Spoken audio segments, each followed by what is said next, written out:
How's it going, everybody? This is the Uncanny Omar from Near Mint Condition, the home of collected editions. And today I have surrounded myself by the most wisest and knowledgeable people when it comes to X-Men, because as you all know, X-Men's my favorite. So I got to choose this round of Evergreen because we are still celebrating OMARCH. And by we, I mean probably just me. But oh, brother. I do believe we have a birthday coming soon. So I'm going to let this young lady introduce herself because she's the next birthday gal here. That is Who are true. you, lady? Hi, I'm Oddfell. I'm a cosplayer, and I cosplay a lot of X-Men as well as love talking X-Men. I've been on the channel a few times, and I'm very excited to see what chaos this is. Because I was surprised with how much hasn't been in Omnibus. So I think it's going to be fun and chaotic. Fun and chaotic is a great way to describe all of our Evergreen streams. To your right is the Norwegian assassin, Lars. How many kills? Yes, sir. Yes. Lars Pearson, Mad Norwegian Press, formerly of Wizard Magazine. And again, I was enviously looking at Jess's dupe there because I saw that in the comic book. I wish I had bought one myself, and I now see how adorable it is. Jess, can you take your dupe, cut it in half, have it split like a planarian, send me one, and then, we both have one. I didn't understand anything you just said. Okay. Like a succulent? Yes. Oh my god. Yeah, like you can still order these, buddy. Or I can go order one myself. Yeah, you can do that there. James has put the there you go, Lars. Okay. Yeah, there. Don't cut my dupe in half, please. Okay. Lars, who are you with all the big words up there? Well, again, Mad Norwegian Press. I used to work for Wizard, and I write a lot of books on Doctor Who. Excellent. And to your right is the first time on this stream. Joe, tell us about yourself. Hi, so I'm Joe Glass. I'm a writer who's predominantly worked in comic books up till now, mainly self-published and independently published books such as The Pride, Young Men in Love, Glitter Vipers, and also now venturing into the world of prose novels with the Comic-Con gay romance A Con Affair, which came out in January. Excellent. And for the heathens out there, what kind of comics have you written? What kind of comics have I written? Yeah, sorry? What books have you written? Generally, like kind of a bit of everything. It's been romance books and superhero books. The Pride is probably one I'm most well known for, which is all about a team of all LGBTQ superheroes who are fighting to protect a world that fears and hates them. I'm familiar with that concept. Man. And to my left, there we go, is this gentleman right here. All right. Break my heart, Peter. Who are you? That's what I'm here to do. My name is Crisis spelled with a K throughout the internet, and many of you know me because I am a pretty big X-Men fan, but actually on crushingcrisis.com, I have reading orders and collecting guides to over 200 comic book titles and lines, including every X-Men comic book ever, much of DC, tons of indie books, and I am just so happy to be here with a group of people I super enjoy and adore. I'm a huge Joe Glass fan. Dom and I have had so many back channel chats about X-Men over the years, Max and I as well, and then of course there's my typical trio who I love, and then Omar, whose blood pressure we're going to try to spike like one of those carnival games where he hits hammer and it goes way to the top, because everybody knows that all of Omar's picks will be wrong, but I will get to explaining the debate in just a couple of minutes. I'm so happy to be here. That is our goal. Like Can we get him into the fetal position? Yeah. Dom, who are you? Hey, Dom of X, YouTube channel by the same name, content creator by the same name. I am the assistant editor of comicreleases.com, your one-stop shop for all written documentations on solicitations and collected edition release dates, and also the project intern for Near Mint Condition. Thank you again, Omar, for having me on 2 straight streams today. Absolutely. You're not the only one. Underneath you, this guy whose arm must be really tired of holding up that mask. Who are you, man? It's hot under there. It's hard to breathe. I'm Omnidog, Omnidog's Vault on YouTube, Omnidogs_Vault on what is that? Instagram. And yeah, I was on the DC panel earlier. Took a 3-hour nap, and now I've girded my loins for battle, as Lars would say. Yes, I was going to say you stole that from me. Oh no, you credited me. Okay. Yeah. It's not stealing if you credit him. Oh, it's not. And making his first time appearance on Near Mint Condition is this gentleman down at the bottom. Last but not least, who are you, sir? I'm Max. I play guitar and I read books. That's basically it. I do have a YouTube channel and an Instagram page, but it's only music things. So if you want to see me play guitar or hear me play guitar and occasionally sing, then that's where you should go. Okay, there you go. Thank you all so much. So yes, I have assembled a team of very knowledgeable people about X-Men. Failing that, you got us. All of them rejected my letter of invitation, so we ended up with this mess right here. They wanted to be paid, so we came instead. I was like, I have money. All right, so Peter, take the center stage. What is Evergreen, and what are we doing today? All right, y'all. So this show began a few months ago because we wanted to highlight that Marvel started a new line of Evergreen trade paperbacks. What does Evergreen mean?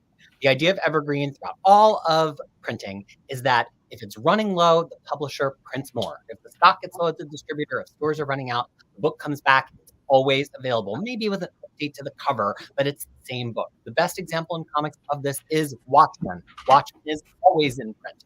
And so we started out looking at Marvel trade paperbacks that we thought should be evergreen, but we've covered DC trade paperbacks, Marvel and DC omnibuses, and now we are back to talk about X-Men. So here's the thing. There's no such thing as a Marvel evergreen omnibus. Marvel does reprint a lot of them a lot of the time, but there's no omnibus that never goes out of stock. So each of us today are going to be making our best case for why our picks should never go out of stock again. So Omar, you want to bring up the slides and then we'll talk about the rules of our great evergreen debate on slide 3. Rules. Okay, and we're also going to let the chat vote on some things later That's on. our extra special. But before I show you all that, I have to give a shout out to my buddy Tina for this amazing birthday gift. It is a 3 Wolverine and 1 Moon shirt. It is the best shirt I own. Oh my So god. I can't. I don't know if y'all can see it. That's so cool. That's 3 Wolverine, 1 Moon shirt. Amazing. That's She even did it at the flea market. It was my birthday gift. Okay, so slides are up. And let's go down through to the number rules. 3. Yeah. I already kind of hit the number 1 You hit rules. that. You hit that. Whoops! So I'm so here- sorry. Whoa, about whoa, that. Whoa, Spoilers. spoiler alert. Spoilers. Relax. I got this. Just advance 1 slide, Omar. There you go. Okay. Each of us today picked 4. Now, normally, if you've watched these streams before, we've picked 3 books. The reason we picked 4 is A, it's X-Men, and we love so many of them. And B, Omar made a little wager that we would have more repeats, even though there are 8 of us, than we ever have before. So we will see if Omar was right. If we have no repeats, there will be 32 books to choose from. Or it might be much less if we've all picked the same And it will thing. take 7 hours to figure this out. And it'll be a 7-hour stream, so grab your beers and snacks. No one has shared their picks. Omar has not even seen them before loading this up, except for mine just a second ago now. I'm the only one who saw them, and that was to lay out the stream, so no one has advance notice. We have 3 rounds of discussion. First, we're going to go around and say why we picked what we picked. Then we're going to go around and tell everybody why their picks are terrible. And then finally, we are going to... Finally, we will vote on what our 10 books are for the final list. But here's the extra special rule. You in the chat will get to correct some of our mistakes and oversight. So if we have all missed an obvious, amazing book that should be evergreen, or if we're on the fence on one of our votes, you will get to correct those failings with your vote. Not correct, Any Omar. questions? It's still OMARCH. You need to remind me. We'll see what the chat has to say about that, Omar. Seasons have changed. In the words of Expose, seasons change. All right. Let's rock and roll. Peter, you're starting this. I am. I'm the sacrificial lamb here because I will Richard? establish. Thank you. I'm gonna get Omnidog a shirt that says #OMARCH just to remind him. Now, should we have... I'll give it to a neighbor. Is audible moaning allowed in response to your picks, or should we just mute ourselves and do that? Oh, moaning is invited, Lars. Okay. Encouraged. Shut up, Ryan Wilson. Quit freaking lying to people. None of this is gonna go to Marvel. Have you seen our last list with the Phoenix? The empire continues to crumble down Omar's feet. This is so true. Okay, Peter, All right, kick it y'all. off. Here's the thing. I've come to past streams ready to fight, ready to win. X-Men's a lot closer to my heart than things like DC, so I really tried to pick if I had somebody who wanted to read 4 amazing books. I just went with that. I really am not trying to game or win. I mean, mine are the best choices, but because they came from the heart, not because they are statistically calculated to defeat Lars. So the first one is Uncanny X-Men Volume 3. Why pick a Volume 3 other than that amazing Jerome Opinia cover, you ask? Because this is the book where X-Men starts to really make sense. It has both the Brood Saga and From the Ashes in it. So it has terrific artwork. It's where Claremont really figures out who the X-Men are, especially Storm and Wolverine. It's where Kitty really comes into her own. It's where Loki's introduced. It's where we get the beginning of Madeline Pryor. I think this is really where Uncanny X-Men gets explosive, much more so than volumes 1 and 2. And I don't think there's a problem with it being a volume 3. You could just rename it Uncanny X-Men From the Ashes and sell it on its own eternally. So that's my first pick. My second pick is also not a volume 1, but I think it's a very obvious reason why. It is X-Men by Claremont and Lee volume 2. This picks up directly following Extinction Agenda. And I think if you are a fan of a certain cartoon that many of us have been watching this week, this is the book that has the primary source material of that cartoon. It's almost all Jim Lee art. It's where everybody gets their Jim Lee costumes. It's got them going to space. It's got Brood stuff. It's got Muir Island. It's got the signature confrontation with Magneto from X-Men 1991 1 through 3, and then it has the debut of an Omega Red, another Brood story. So much cool stuff. It's like the most fun popcorn munching X-Men run there is, period, full stop, the end. My third choice is Age of Apocalypse, because X-Men have become about futures and alternate realities. People know that's an X-Men thing, but there's no one book that's all that except for this book. It is a Bible from beginning to end in perfect completion of everything that happens in this weird alternate reality that has snuck into many other forms of media. X-Men fans know who Apocalypse is. It's a great one and done run. I think it absolutely is one of those books that I always see fans saying, is it available? Can I buy it? That's why it's on my list. And then finally, Uncanny X-Force, because if we're going to have some X-Men, we need some murder X-Men. And Uncanny X-Force is the best all-in-one murder X-Men run. Again, it kind of deals with Apocalypse, so it ties in a little bit to Age of Apocalypse, but it's got that beautiful, beautiful Jerome Pena and Dean White art. It's got a fantastic team. It's possibly the best Betsy Braddock as Psylocke story since Claremont wrote her in Captain Britain. It has the Dark Angel saga, and again, it's one big, satisfying book with 0 crossovers. Those are my 4 picks, and thank you for your support. Wow, beautiful. Okay, I'm gonna come back, but God Loves Man Kills is in that third omnibus too. So thank you for your vote, Omar. You bastard. Well done. Well done. Greatest X-Men story ever. Okay. Next, Dom, explain yourself. All right, so I actually did my homework on this, and what I mean by that is that I made myself an Excel spreadsheet, and a man after my own heart. I literally listed each of the X-Men omnibuses and all of the adjacent titles, including Deadpool, Wolverine, Excalibur, etc.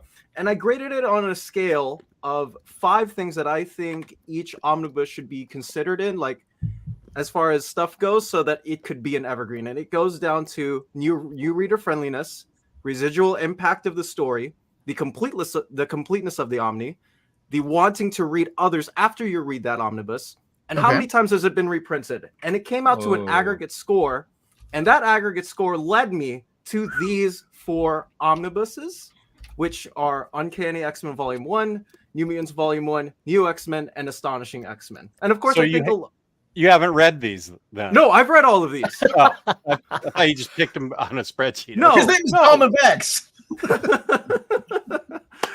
No, Uncanny X-Men Volume 1, of course, is self-explanatory. This is pretty much right where everything came from and sprouted about. It's one of the most read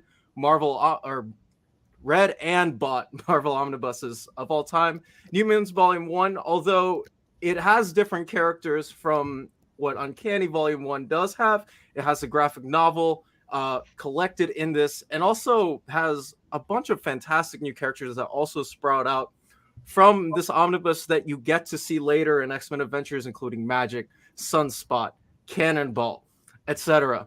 And New X-Men, I don't think there's been any more modern X-Men run that's had as much impact as New X-Men, Cassandra Nova, the Human, the Mumadry, Quentin Quire, Beak. You don't have the template for modern X-Men books or everything X-Men after without New X-Men. It's such a temple and a staple of what Marvel has been putting out in the last 20 years, including the recent Krakoa stuff that we just had, mainly because of this book and what Grant Morrison and what they've contributed to the X-Men run. And I wanted to have something one and done in this because I think completeness, again, is super, super important to the just any single Omni and being refreshed and being satisfied with the read. And I don't think you can find anything more better in a modern setting than Astonishing X-Men. Okay, wow. Well, my goodness, did you clone yourself, Peter? There's a reason the Dom and I back channel. You know, we do have a similar brain.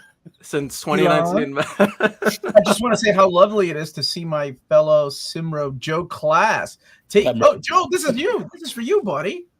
Taking part. Hashtag Team Joe. Hashtag Team Omnidog out the window. Hashtag Team Joe is in. I like that. What the hell, Elon? You feel personally attacked? I love it. I am.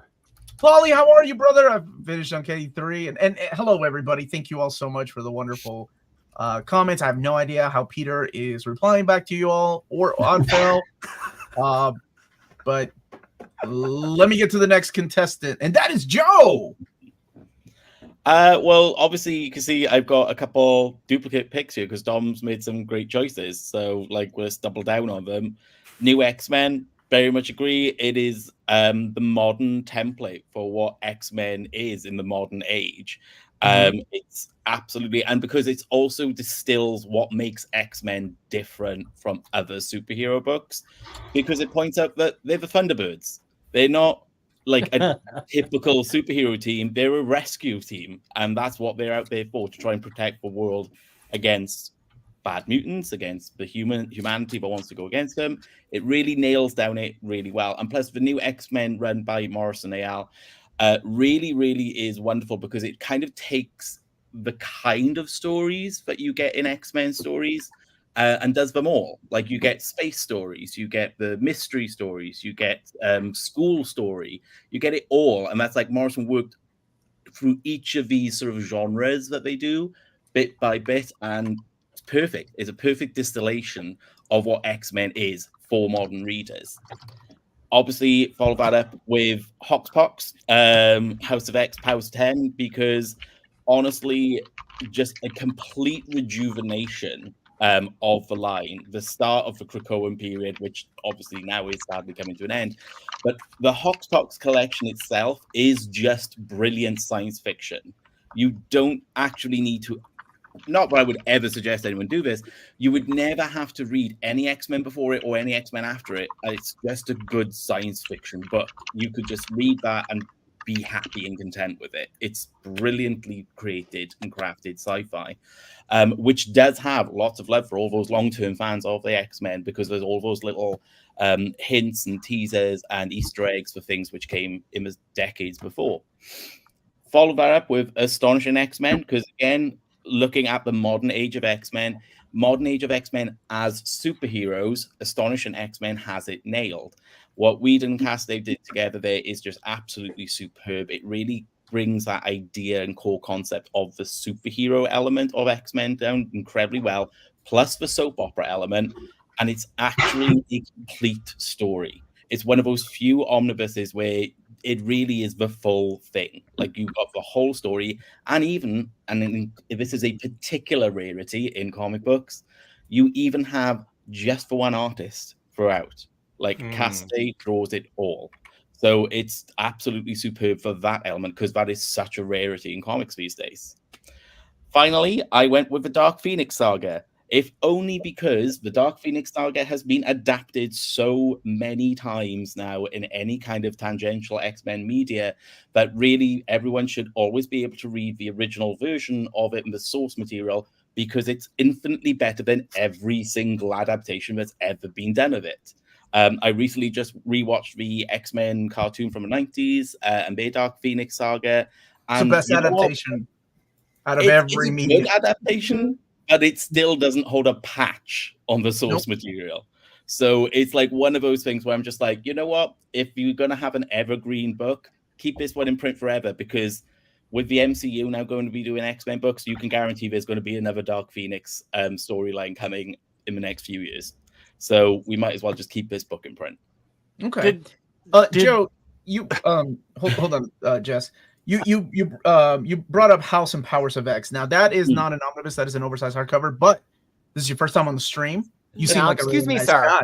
If you go back to slide 2. Hey, I'm we talking said here. because Hold on a we- second. You'll get your chance. I thought we But said since it's your first hardcovers time were here, okay. this will definitely, that's a pass, so that's okay. However, you putting the Phoenix on this damn list omits that vote of House and Powers of X. So I'm sorry, I can't do this again.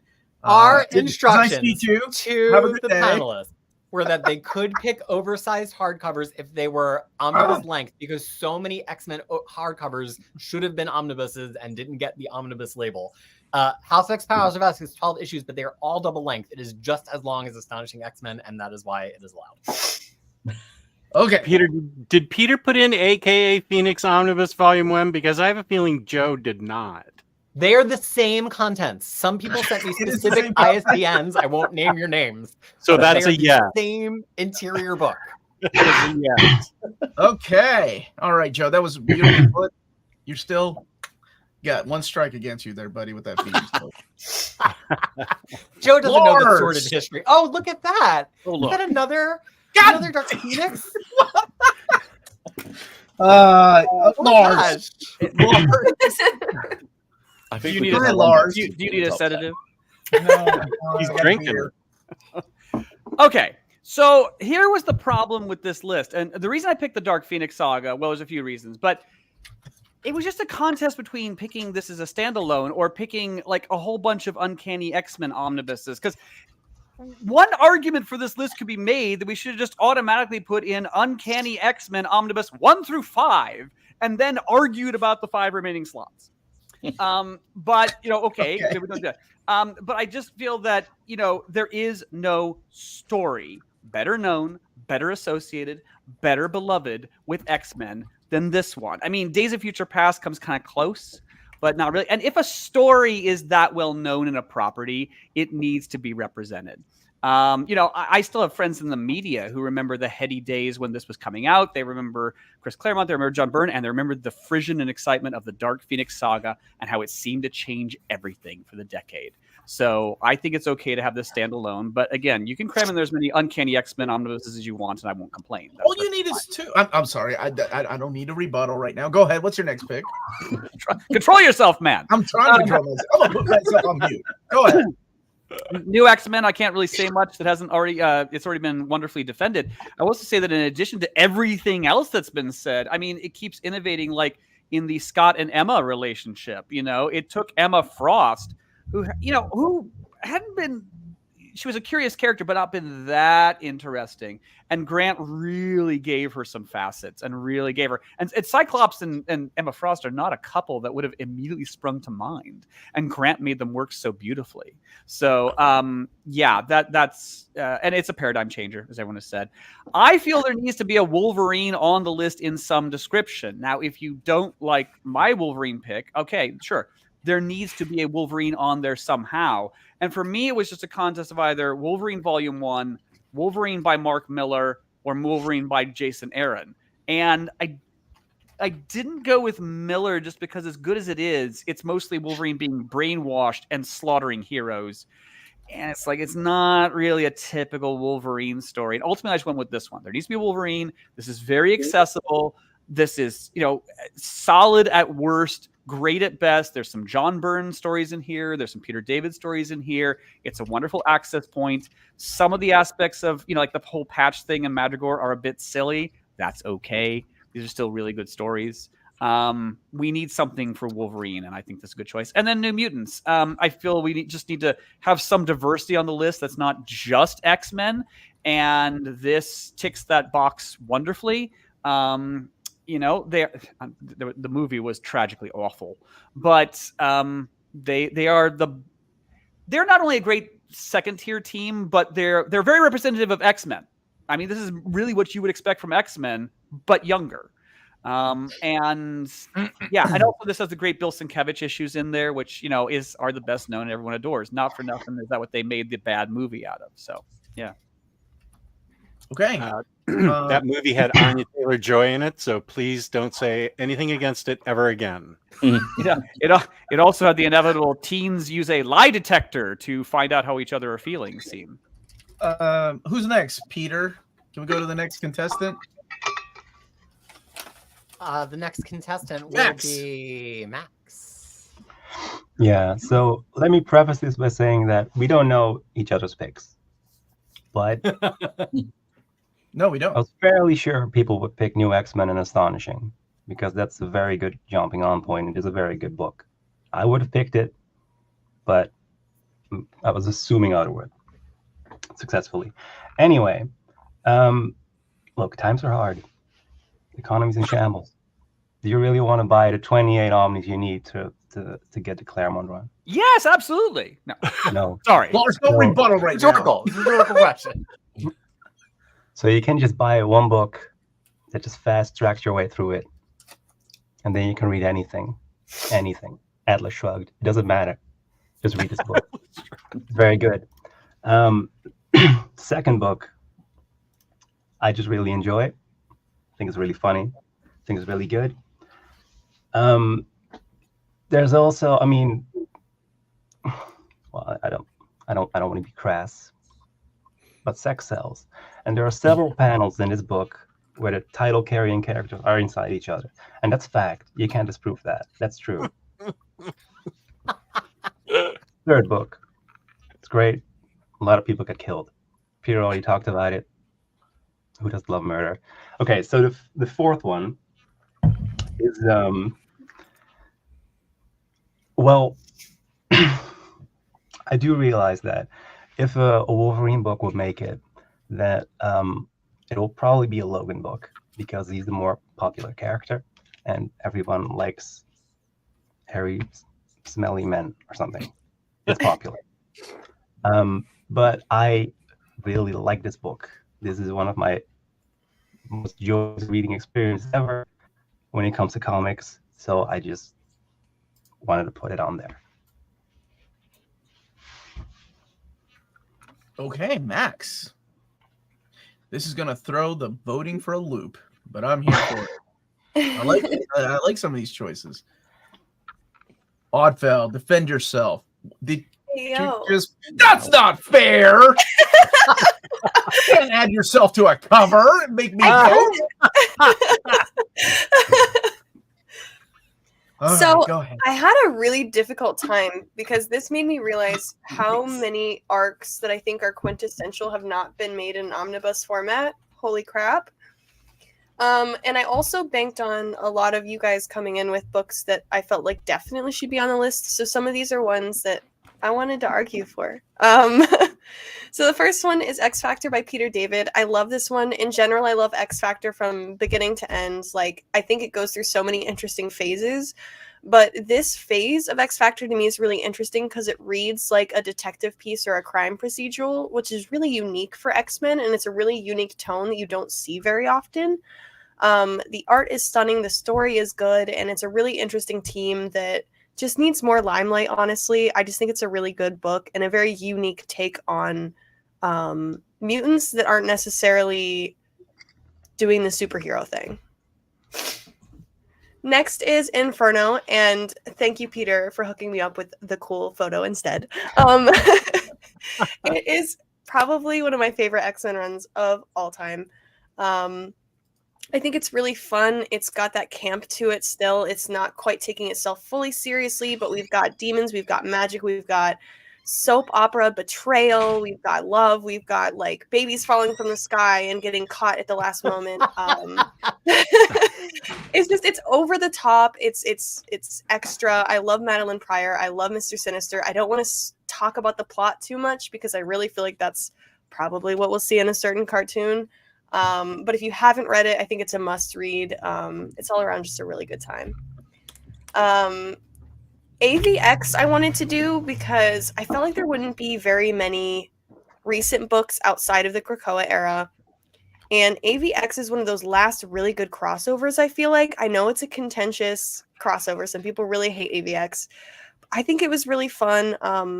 It was kind of like Civil War if there was more tangible stakes involved because the mutants had everything to lose and the Avengers didn't. I thought it was very interesting. It was very interesting watching how people chose sides. The concept of Phoenix 5 was fascinating. And altogether, I think it's a really interesting team-up book because it's a versus book. And I think it's one of those really well-executed verses where one side isn't, clearly going to come out the victor here. And it led to a really interesting world state for the X-Men and Marvel afterwards. And then I don't really think I need to defend Dark Phoenix Saga. I felt like other people might put it on their list, but just in case it wasn't, it's back. I don't like this cover as much as I like the other one. Solid choices, honestly. I'm glad somebody brought events in, so it gives us something different to vote for. Absolutely. Thank you for that. Omni Dog, you're up, buddy. Yo, yo, yo. Okay, here is the correct list. Ecstatics is a brilliant book that I believe was ahead of its time. Peter and I were discussing it a while ago, how prescient it is as featuring a mutant team as a reality show. It is, I think, consistently well written by Peter Milligan throughout. It gives us a Darwin Cook miniseries, Wolverine and Dupe, which is fantastic. Mike Allred's art, and Laura Allred's colors throughout are brilliant. It immediately, okay, spoiler alert, nobody is safe in this book. Let me just say that. I won't. I mean, if you make it 6 pages into the first issue. Yeah. Nobody's safe in this book. It's also got guest illustrators like Paul Pope, and I said Darwin Cook. But You Go Girl, Dead Girl, Dupe really is all I should need to say. God damn it, what's wrong with you people? Am I the only one that has this on the list? This is hilarious and funny and sad and moving, and I love this book. Especially the Michael. Just yelling at your panelists isn't going to get you extra votes. I was yelling at you, Omar. Damn. You haven't even seen my list yet. I hate it already. Okay. X Factor, Volume 2, as Odfell so correctly placed it on her list. I will only add to it that this was the first time I was really introduced to Madrox, and I found it the twist in this about his being multiple man and running the private investigation agency was that he would send out his duplicates into the world, and then sometimes he would forget about them, and they would come back, and he would either absorb their knowledge or they would actually live their lives, and he'd leave them alone. He multiplied so many times that he lost track sometimes, and I felt that sort of reminded me of me. I do so many different things. I forget what I'm saying half the time. And I'm not saying I have a love child out there. That is not what I meant. I meant that he's very relatable because he splits himself and then gets involved in other stuff and forgets. And that character becomes a prominent character in the book. And it just made it really relatable, I thought, to me. And it's got Monet in it and Strong Guy and Ronnie, however. And then, of course, Wayne Sinclair. Yeah. Okay. And then it's got what's her name, Odfell?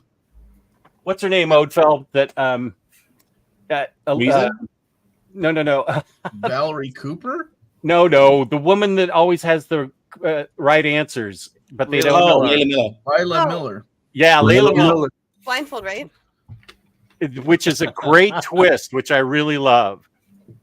New Mutants. This is the only Claremont really solid Omni that I've ever read. I loved it from the very beginning to all the way through. I understand why people love Claremont. I didn't find it too wordy.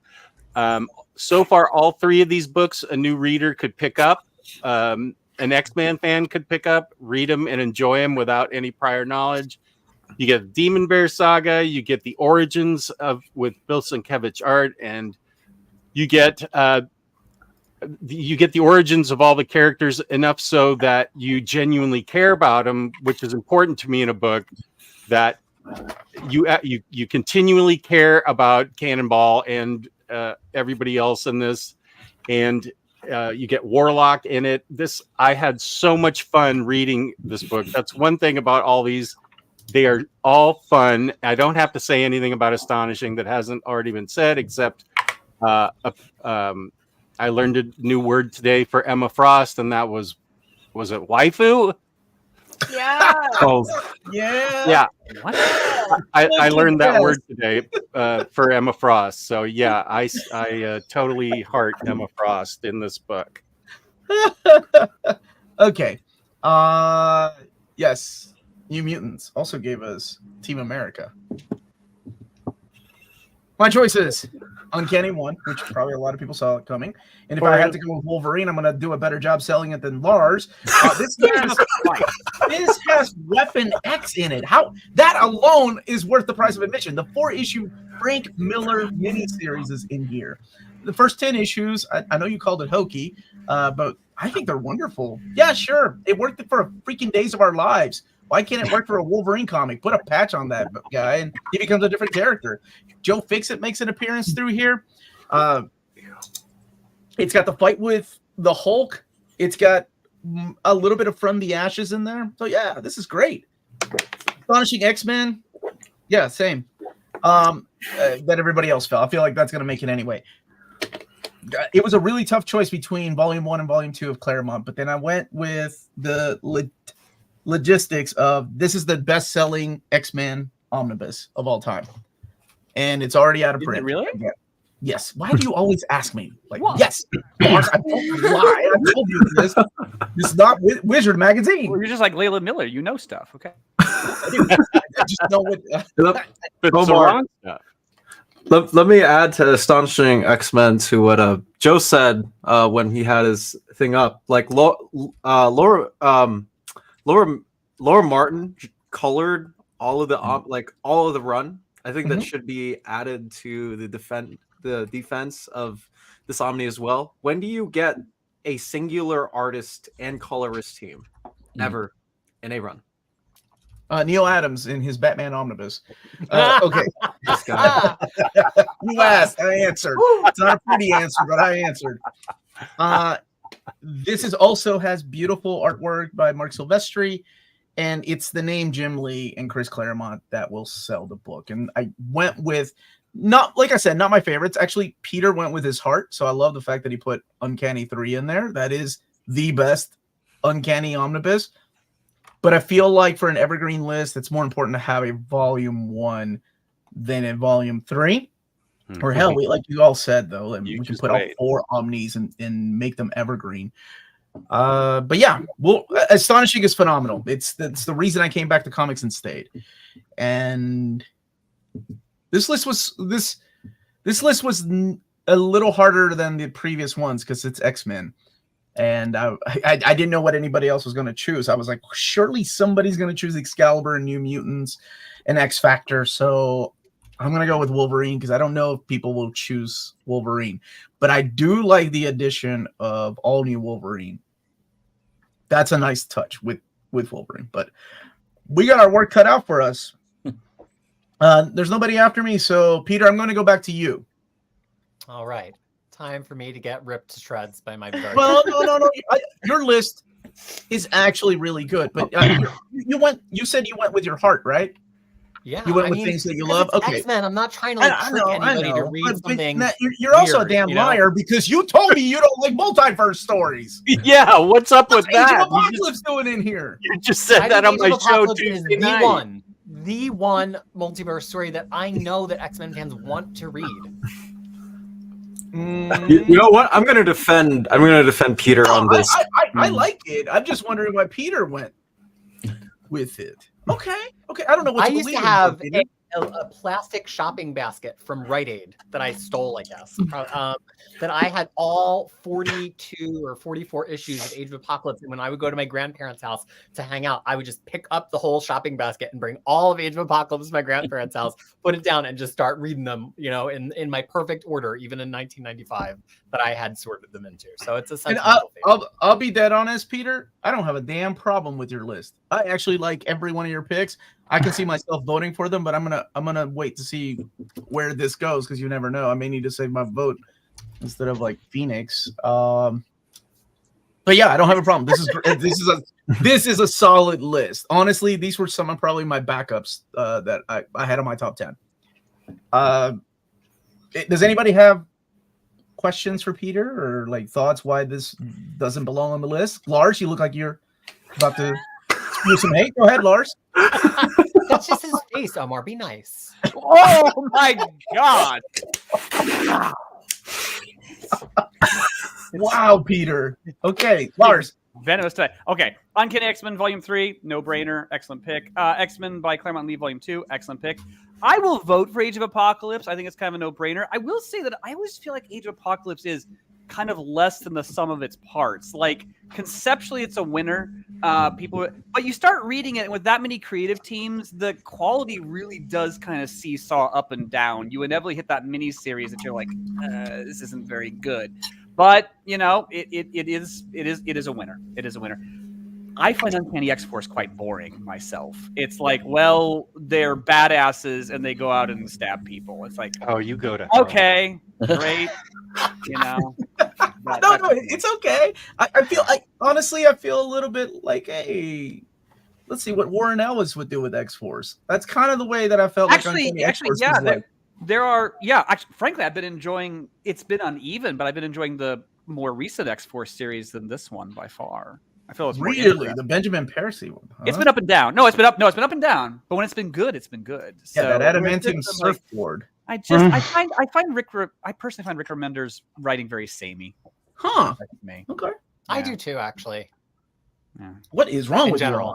you? I like Rick Remender's writing. He's tropey as hell. Yeah. I'm also realizing how brutal this is going to be.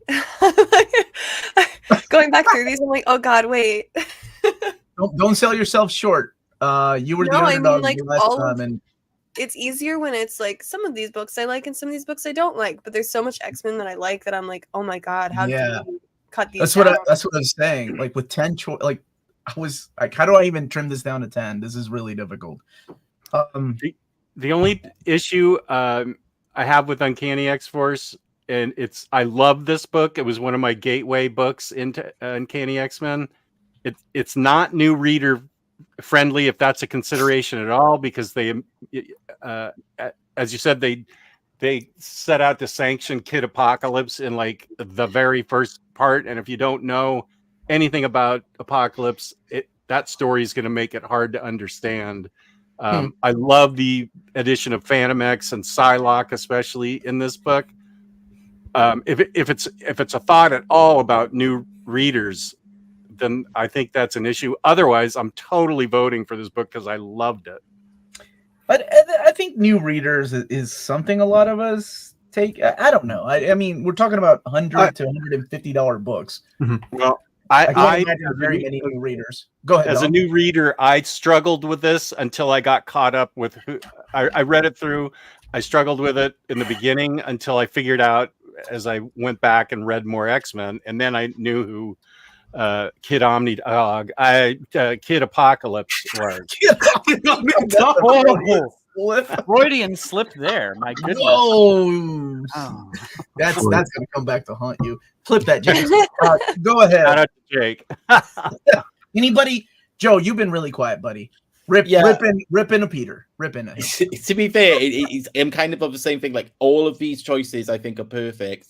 Damn you, Peter. With the possible exception of Uncanny X-Force, for pretty much the same reasons that it's not new reader friendly. It's a fantastic book. Like I'm not generally a fan of X-Force in the grand scheme of like X-Men titles, because it's just like the stabby X-Men books are not necessarily my favorite. It's why I don't like Wolverine.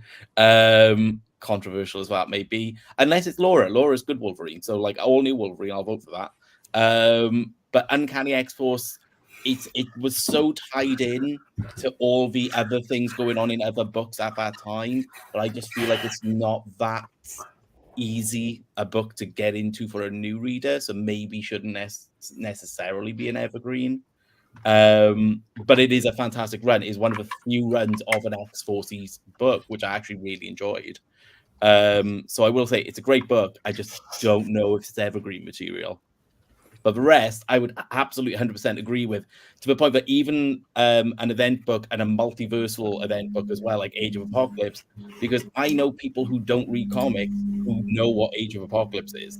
Like, or at the very least know, like, oh, it's about time that Apocalypse went. I'd be like, yeah. So, like, you kind of know the idea. So, yeah, I'd say the other three are definite picks for it. Okay. Thank you, Joe. Anybody else got something evil, bad, mean to say about Peter's list? I missed what Joe had to say. Can you go over it again? What'd you say, Lars? If you have something good to say about Peter, keep it to yourself, for pity's sake. Yes, please. Not the man, the list, for God's sakes. I mean, well, okay. Okay. There you go, Peter. All wonderful choices. Dom, you raised your hand?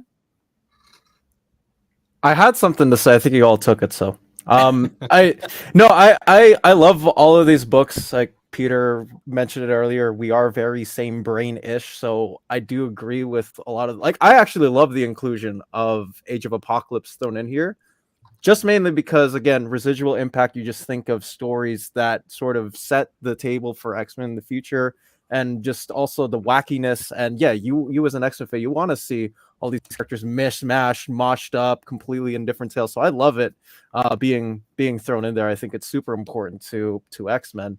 Don't have an issue at all with the first two, because I think they're probably going to make it somehow onto later. And I think for new reader friendliness, Omar, I guess, alluded to it earlier. Like, I am thinking, obviously, like, yeah, if you want to keep something evergreen, you want new people who are getting into the hobby in, but I'm also thinking from the lines of people who, like, are thinking, like, hey, like, what X-Men Omnibus is evergreen? You think that they probably have some baseline knowledge of who the X-Men are, what they do. You've probably seen, like, a couple of episodes of the cartoons or TV shows, or just have, like, a main something in your head. So I'm not worried as much about that, I guess, as some of you folks are, but that, I don't know. That's just my 2 cents on it.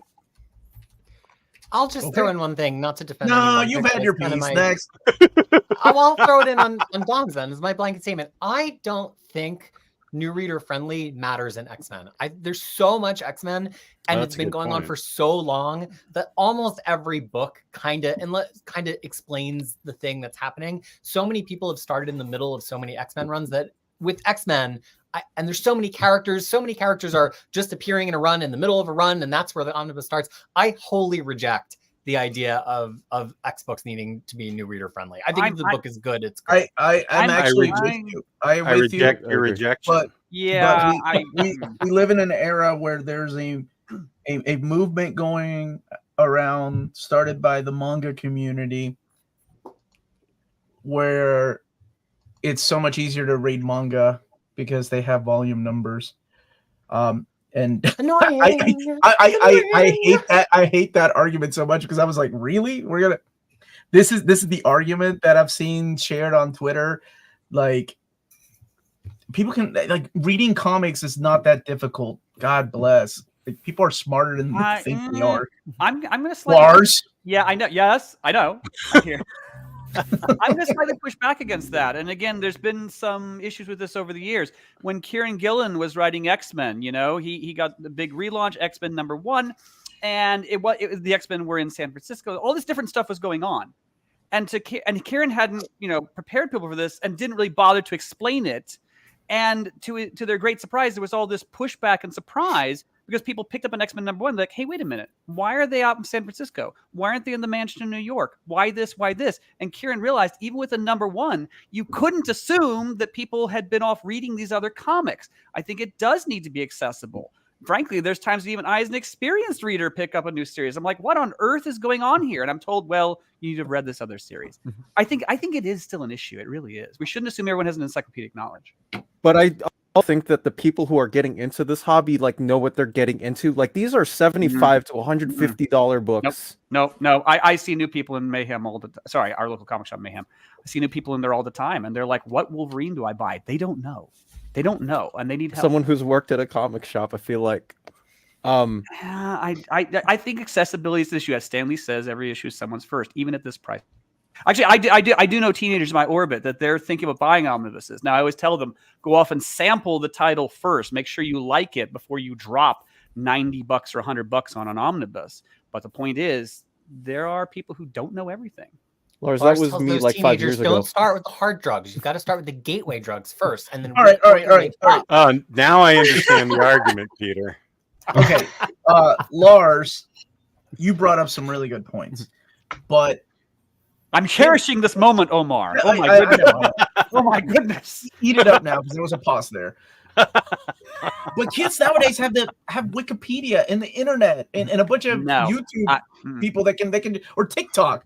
It is not fair to readers to expect, oh, you have to go off and read a bunch of Wikipedia pages to make sense of this.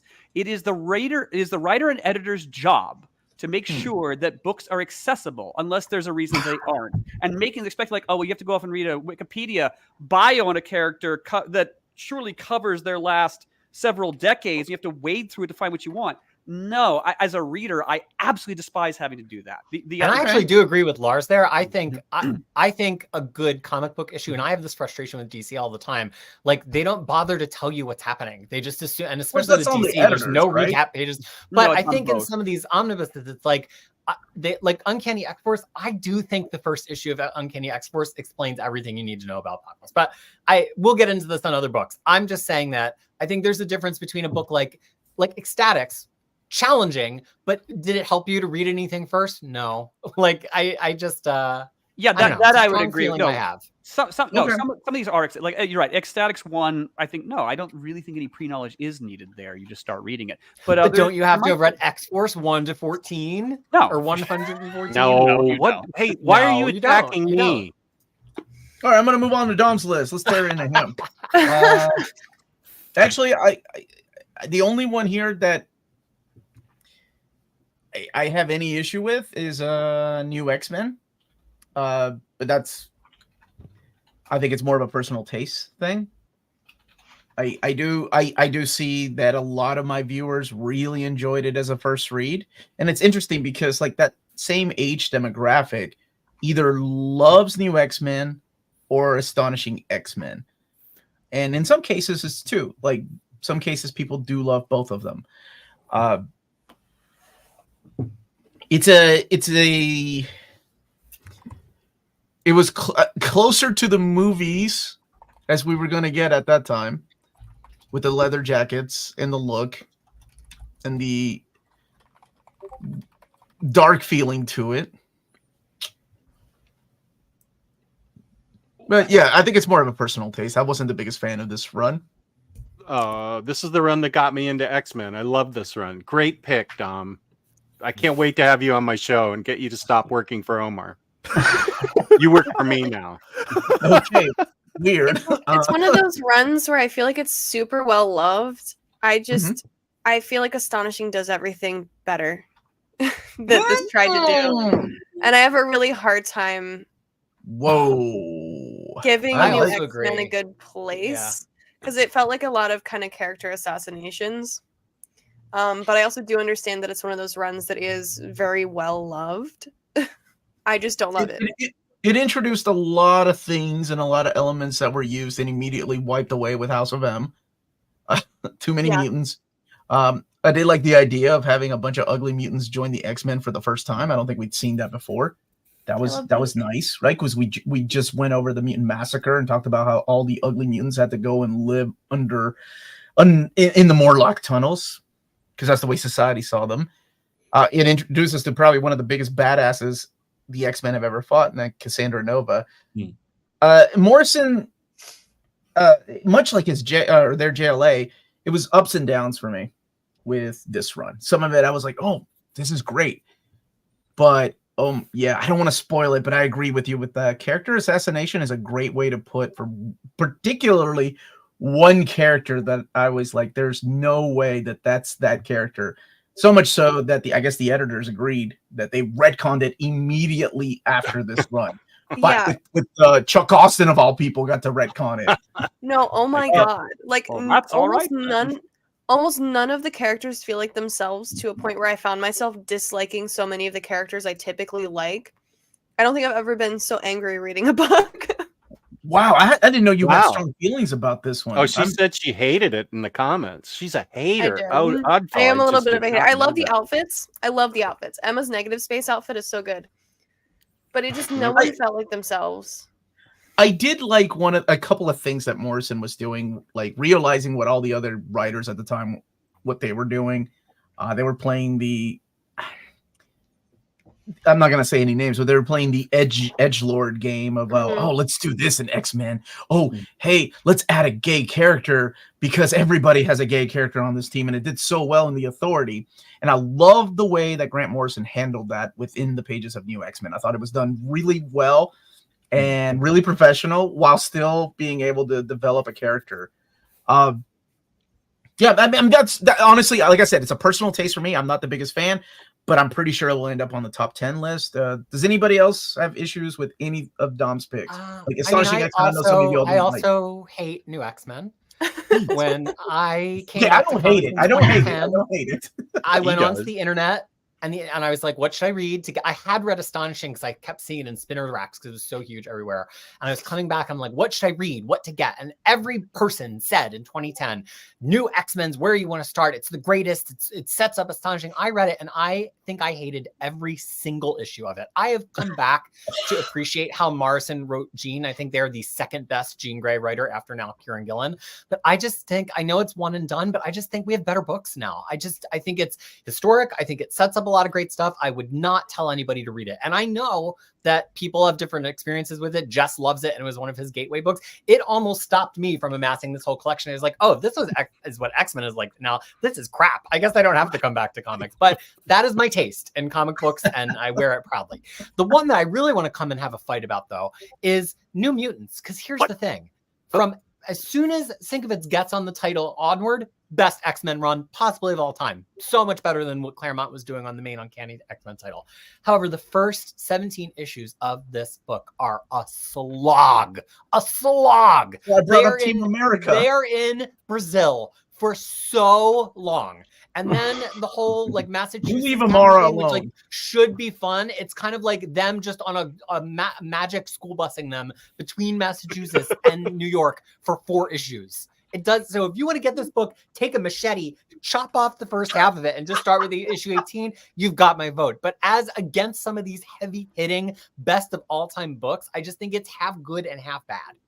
No, those first issues are important because that's where you get to know the characters and their backstory and how they become important, and you start to care about them throughout the book. Yeah, I don't actually think the first 18 issues are bad. I think nothing can quite get reviewed in a vacuum, and because the Sienkiewicz run is so unbelievably great, it does make what looks before it look a bit inferior. I think they're good in their own right. I think they're still objectively good, but then they kick it up considerably. I think they had their moments. This has the Magic miniseries, right? It explains why she's aged up. I think so. Or is that an X? That's probably the X-Men omnibuses. No, they should have kept it in here too. In New Mutants Volume 2. Yeah, I don't think it's in this. Okay, but she's already she's already joined the team in this. Surely, Peter, you're the reading guide expert. Magic 1 through 4, it's in here, right? I think it came out of sync. Is everybody using Google? See what I mean by kids using Google? It is in Volume 1. It is in Volume 1. No, I'm using Crushes. Oh yeah. You're right. It is in Volume 1, and that miniseries is great. Yeah, which is another reason to read. SGeeks.com. Okay. Then honestly, I think it's a good addition to the top 10. I didn't mind those first 18 issues. Like I've told my kids and my wife, we are going through the Dragon Ball Z saga, the original. We're not skipping anything. We're not doing Kai. You got to go through the bad stuff to appreciate the good. And the first few issues are fun. Like the Sentinels are attacking the mall. It's kind of like, what's it called? X-Men, the animated series. Well, I know what you're talking about, the slog of those 10 or so issues, like team up with Team America. And I actually liked the Amara introduction, the whole Nova Roma stuff. I thought that was really cool. But to each their own. It's got some highs. Also, I think it's good the way it's set up their relationship to the X-Men, because, you know, the idea is that Xavier thinks the X-Men have died, probably, and he puts together these young people. Also, he's being controlled. But then, so these young people are kind of established as, oh, we're the team of mutants hanging at this mansion, and then the X-Men come home. And that dynamic works really well. Yeah. No, this might not be my favorite run of New Mutants, but I do think New Mutants as a team deserves to be on the top 10. And working from like what we have, I think this is a very, very solid pick for them. Okay. I just want to. Does anybody, Joe? What about you? You want to tear into Dom's choices? Any of these? Well, again, I actually kind of agree with pretty much all of them. My only possible one would be New Mutants, but that probably just be because controversial X-Men reader fan. I'm not a huge fan of the New Mutants. When Marvel seems to keep on going back to bringing that particular team back, it always bores the crap out of me, because I'm a Gen X kid. I grew up with Generation X, which was obviously the 90s version of New Mutants. Oh, I thought you meant like your age-wise. I was like, yeah, I mean, age-wise, I'm late Gen X, early millennial, so I'm like, yeah, I'm like, a Gen X kid too. For me, I was like, Generation X was my teen X-Men book, and like what I was hooked on. So New Mutants was like before my time as a reader, and like I like individual characters like Cannonball. I like because I knew him from X-Men at the time. And like I'm actually fairly fond of Magic now. I don't think she had to grow on me. And Sunspot I can sort of do with, but most of the rest of them, like, I don't hate them. I don't hate it as a pick. I think what you were saying there is with like New Mutants is probably a team which would deserve to be in the top 10 Evergreen books, and so like Volume 1 would probably make the most sense. But like, so that's the only one out of this listing that I would have anything to say about. And it's just because my controversial fanery is that I'm not a huge New Mutants fan. Oh my gosh, the voting is going to be so interesting this time around. Okay, solid picks, everybody. Not you. You know who I'm talking to. All right, Joe's your pick. Okay. Can I start? Yeah, crack on. I already feel like everyone's just going to lay into New X-Men again. No.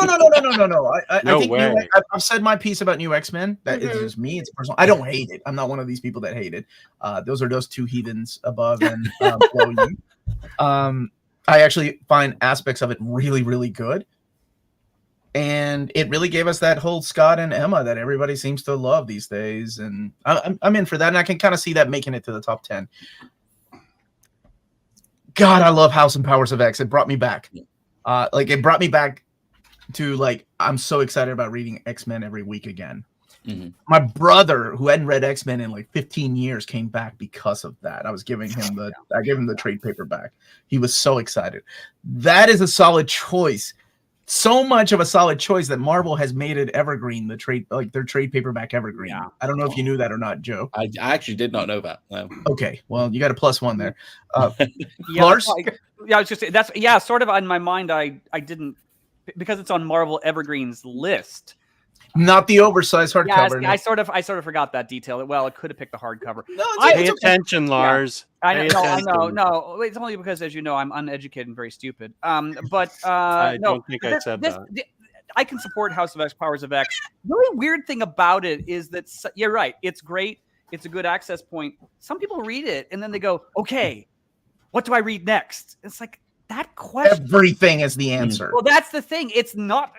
For newbies, it's not entirely easy to answer where you go next. If they ever get around to Omnis, the mapping is going to be fascinating.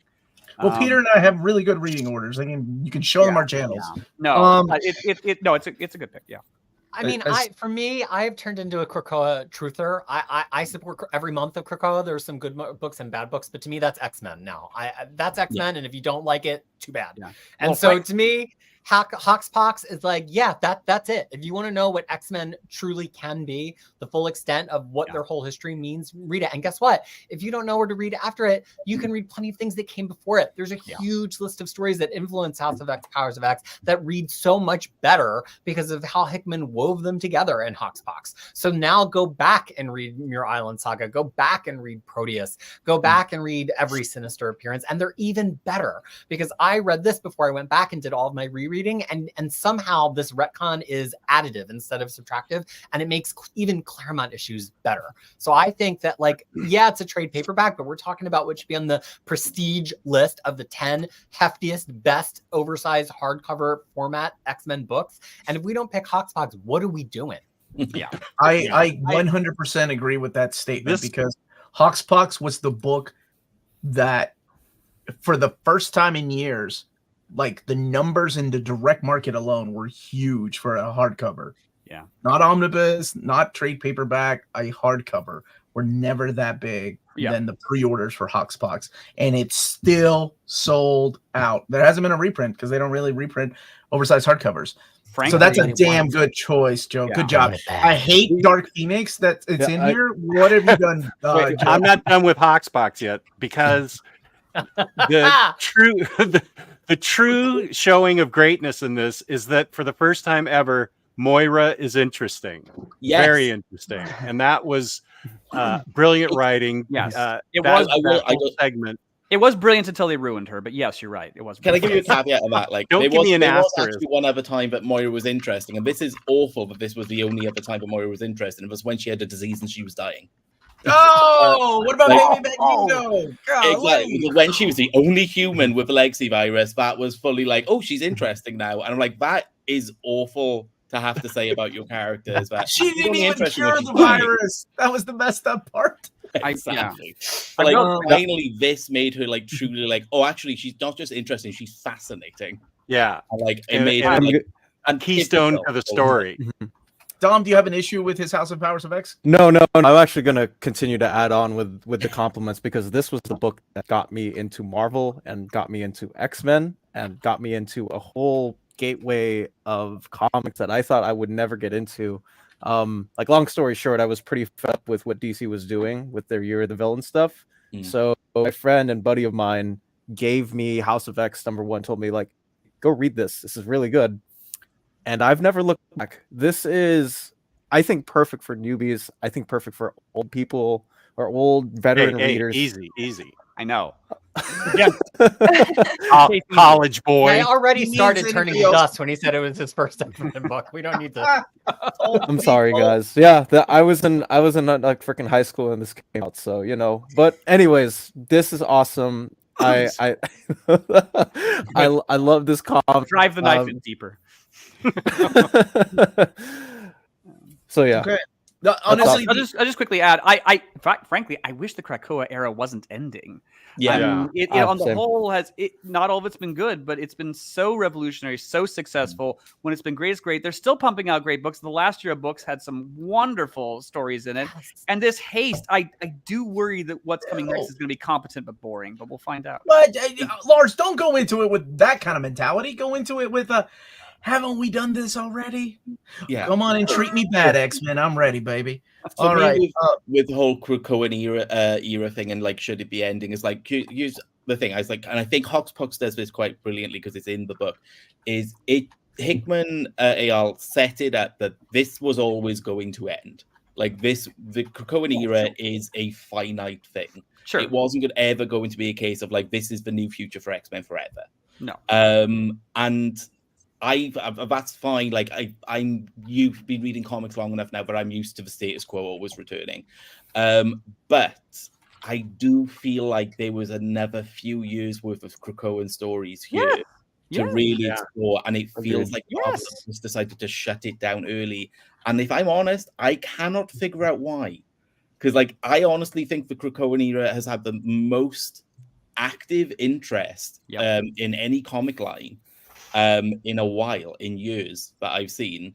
if you just look online and everything. So I don't know why Marvel decided they want to shut down for Crow Era. Yeah, Probably years sells. earlier.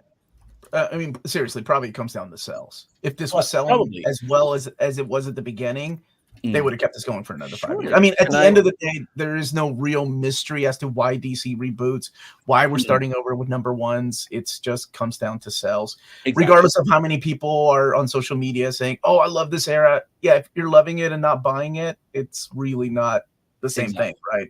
Yeah, Like I part don't of know me that- feels like they could have done a refresh that was still within the Krakoan era. Oh, I mean, let's not kid ourselves, Joe. You know they're going to revisit this era all the Oh, time. they're gonna have yeah. I don't know.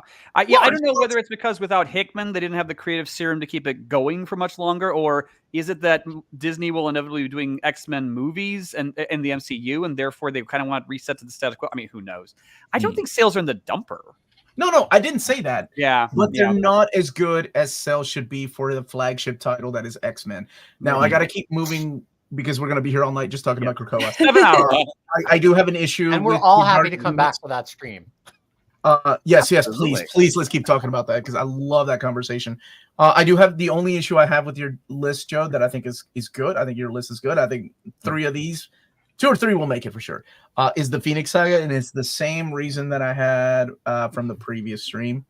That if you're gonna collect an X-Men book, then you might as well have a volume 2 to my volume 1 Evergreen, and because it already has the Dark Phoenix Saga and the Days of Future Past storyline in there. I think Dark Phoenix is good. You all brought up some really good arguments about it, why it needs to be Evergreen.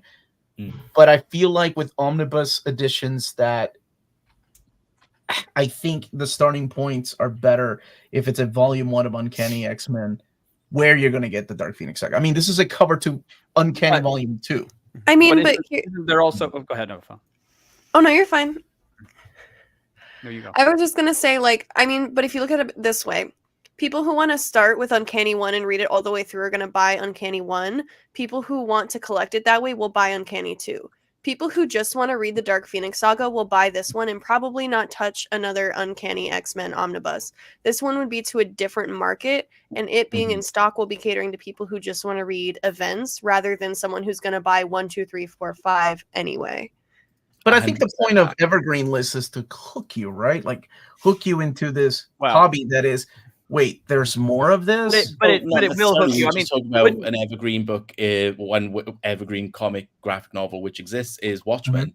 And there are probably plenty of people who've read Watchmen and then never read another comic book again. But Omar, wouldn't you They agree? keep making sequels to them, right? Like, go ahead. I'm sorry, Lars. But Omar, wouldn't you agree there's also value in a strong, standalone, effectively done in one? And this does hook you in the sense that it gets you wanting more X-Men. And where you go from, you could go to get more Uncanny, sure, but as long as you're like, oh, I like this X-Men stuff, I should read more of it. I think Dark Phoenix does that. I would argue that Joe already has 2 pretty good staple standalone omnibuses, and having a third that you should probably technically be already buying Uncanny volumes 1 through whatever.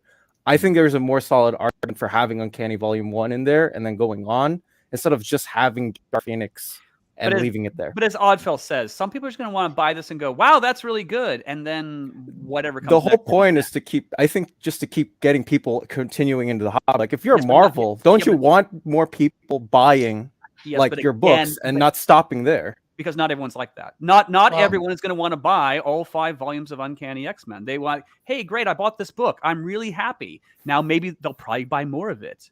But I don't think you need to demand that they buy the volume 2 or whatever. Even if anyone had nominated volume 2, which they didn't, so it's not even an argument.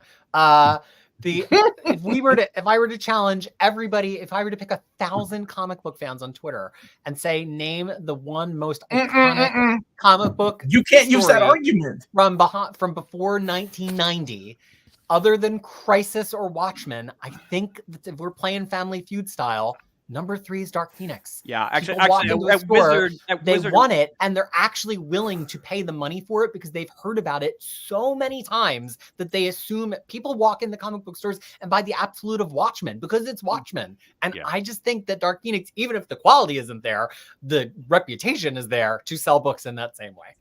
Okay.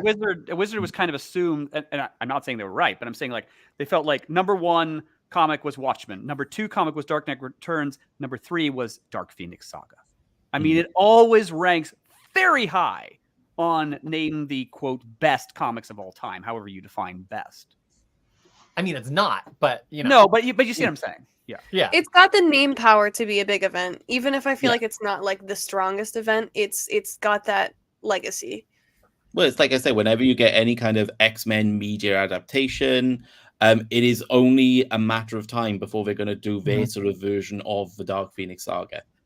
And so it just feels like that's, for me, why it should be evergreen, even as a standalone. Yeah, it's a kind of an event in the middle of things. It's connected to so many books. Technically, there's so much lead up to it, which leads to this, which I entirely get your point. But like, there are 100% going to be people who are like, well, I just saw that film, that really, not that great X-Men film. So which they talk about with Dark Phoenix. Like, maybe I should pick up the book. Well, again, when I was a teenager, I made my grandfather go from mall to mall to mall until we found a copy of the Dark Phoenix Saga in softcover. And, that rule still kind of applies today. All right. Okay. Let's I roll have one more along. question before we move on. Joe, how much did Peter pay you to add that on the list and have you on the show? I did not influence. I will say this fun behind the scenes fact. Joe was one of several panel members who attempted to put on Gen X, even though there's no omnibus or oversized hardcover. Oh, yeah. Many members of the not panel. yet, If not there yet. was any Gen X omnibus would have put it on their list. I wanted a That's Gen the X only so influence I bad. had on Joe. Yeah, same. Yeah. All right, this is going to be interesting. All right, Lars, you bastard, with your Dark Phoenix Saga. True. Here's I get did it. everybody I did batten it. down. I'm going to say nice things about Lars.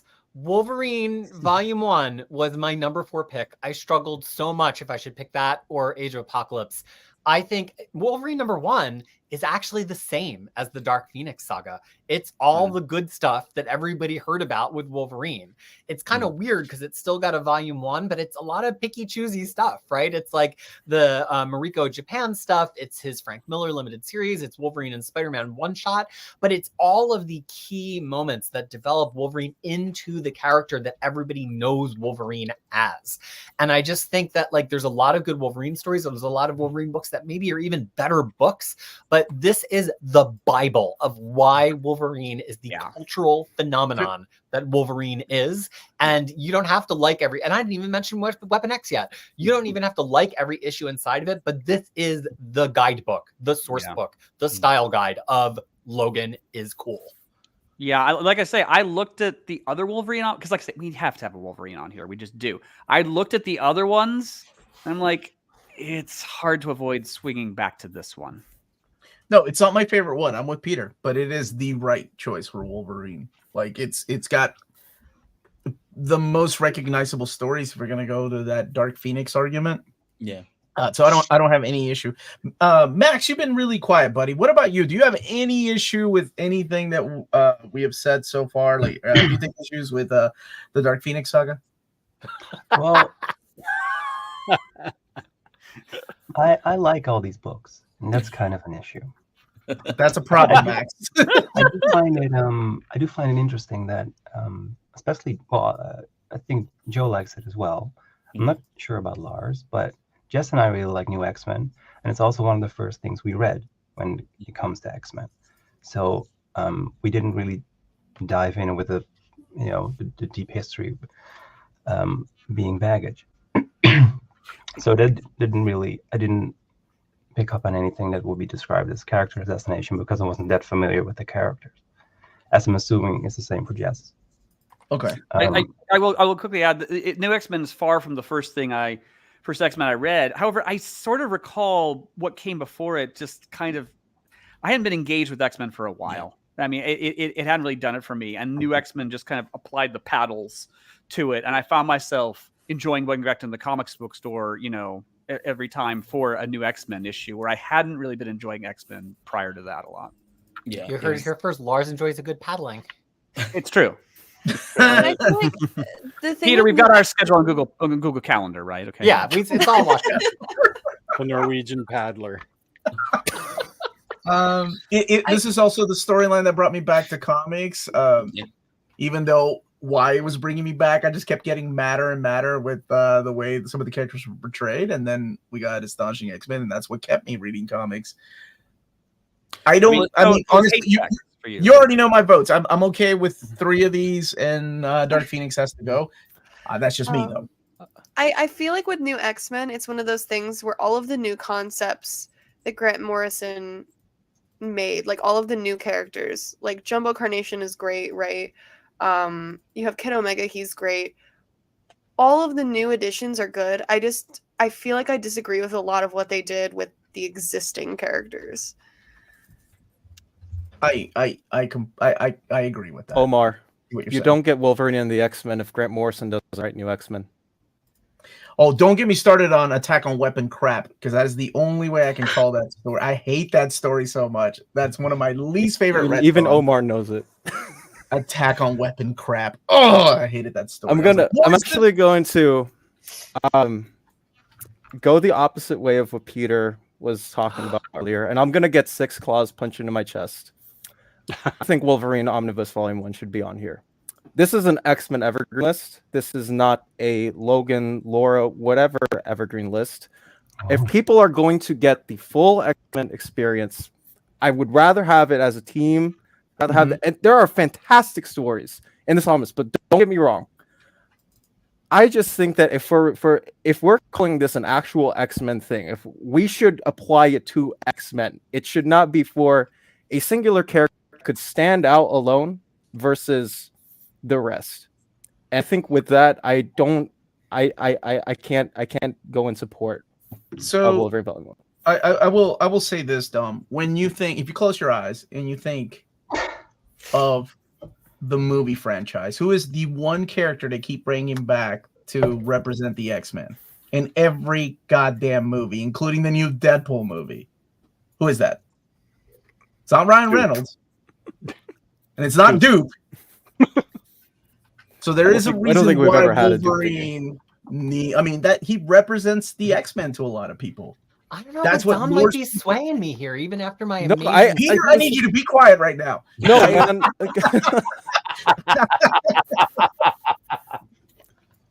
Like Logan, I think represents a lot of great things to a lot of people. I just think if we want to keep stuff in print for a long time, and I get that Logan is super centric and important to the X-Men. I just think that we should apply that entire team concept that has a lot of great other Logan stories. I just don't think that people should be subsidized to one X-Men when they could be getting every single one of them. But he is the, let's be honest though, he's the only character outside of X-Men that has had an ongoing title and it's been rebooted, but unlike X Factor, unlike X-Force, it didn't disappear for years. There's a reason why Marvel keeps Wolverine as a monthly title. Yeah. No matter how many times it gets rebooted, no matter how many crappy writers have taken over the book, there is a reason why that and X-Men have always been a monthly title. Not for nothing did they make 4 Wolverine movies. I mean, not all of them successfully, but they made 4 movies. I'd probably rather see an X-Force. I'd probably way rather see an X-Force book in the place of a Wolverine book, though. And I know part of it's my own bias, but are we going to kick Wolverine off the goddamn list, guys? That's the thing. Dom is making me really think about. Well, Omar, it might turn out in your favor because I'll make an advance pitch for one of your books. The Wolverine book is kind of like the anti-X-Men. It's all of the times that he's not being an X-Men, really. And if we're really pitching this as the X-Men Evergreen list, isn't a better Wolverine book X-Men by Claremont and Lee Volume 1, where half of it is just Wolverine doing absolutely iconic Wolverine stuff and Madripoor, but it's the team version. It's Jubilee, it's Psylocke, it's Reavers, right? No. The X-Men do show up in there. It's got the From the Ashes storyline in there. So the X-Men. Yeah, but I already have that in one of my picks. Yeah, but my friend. Bullshit! You can't use that argument. my friend. Now you're changing the goalposts because we didn't decide that up front. We decided this was going to be an X family related omnibus, which is why we were allowed to pick spin-offs and so on. So if you're going to say, well, it needs to be X-Men, fine, but now you're changing the parameters. No. I don't think I'm trying to move the goalposts on you, Lars. I'm just saying, like, a lot of times on the stream, I feel like a vibe emerges from the panelists. Sometimes the vibe is like, it has to go on a library shelf. My 10-year-old has to read it. And like, I think Dom makes a good point that maybe the vibe here is that like we should default a little bit more to teams. I don't think it was out of line. It was my number 4 pick that I took off my list, Lars. But I think Dom made a really good point. Yeah. All of you are going to get the claw. It is a team book. It's X-Men. I think not having a Wolverine on this list is insane. It doesn't have to be all new. I think it's feasible. It doesn't have to be this one, but it's insane. So. Oh my god! All new Wolverine. And by the way, I'm not actually a huge Wolverine acolyte. I mean, I don't even buy his title that often, but even I just recognize the importance of it. It is probably one of the top 3 most important books here. He was the first character with a spin-off title from X-Men. Peter, are you messing with me again? Dom is a very Dom, are you team near mint condition? Or what's happening here? Team Omnidog, I'm telling you. I believe his name is Dom of X, which makes clear what his actual allegiances are here. It should be. All right, Max. I love you, buddy. I'm going to start it with that. Actually, I'm okay with Deadpool and Cable being on that list. You have a character that's going to be in a movie. He's funny. People are going to be drawn to that movie and say, hey, I want a book with that character. And I couldn't suggest a better title for Deadpool than Deadpool and Cable. I think it's wonderful. And you have the addition of Cable, and that introduces you to the whole world of X-Men. Uncanny X-Force, I'm okay with it if I have to vote for it. Okay. The best book. Grand design is that's a no for me. That's it's even the damn colors of the Cliff Notes guidebooks. We all took in. I don't want to read To Kill a Mockingbird. I'm going to buy the Cliff Notes of that for people. That explains so much now.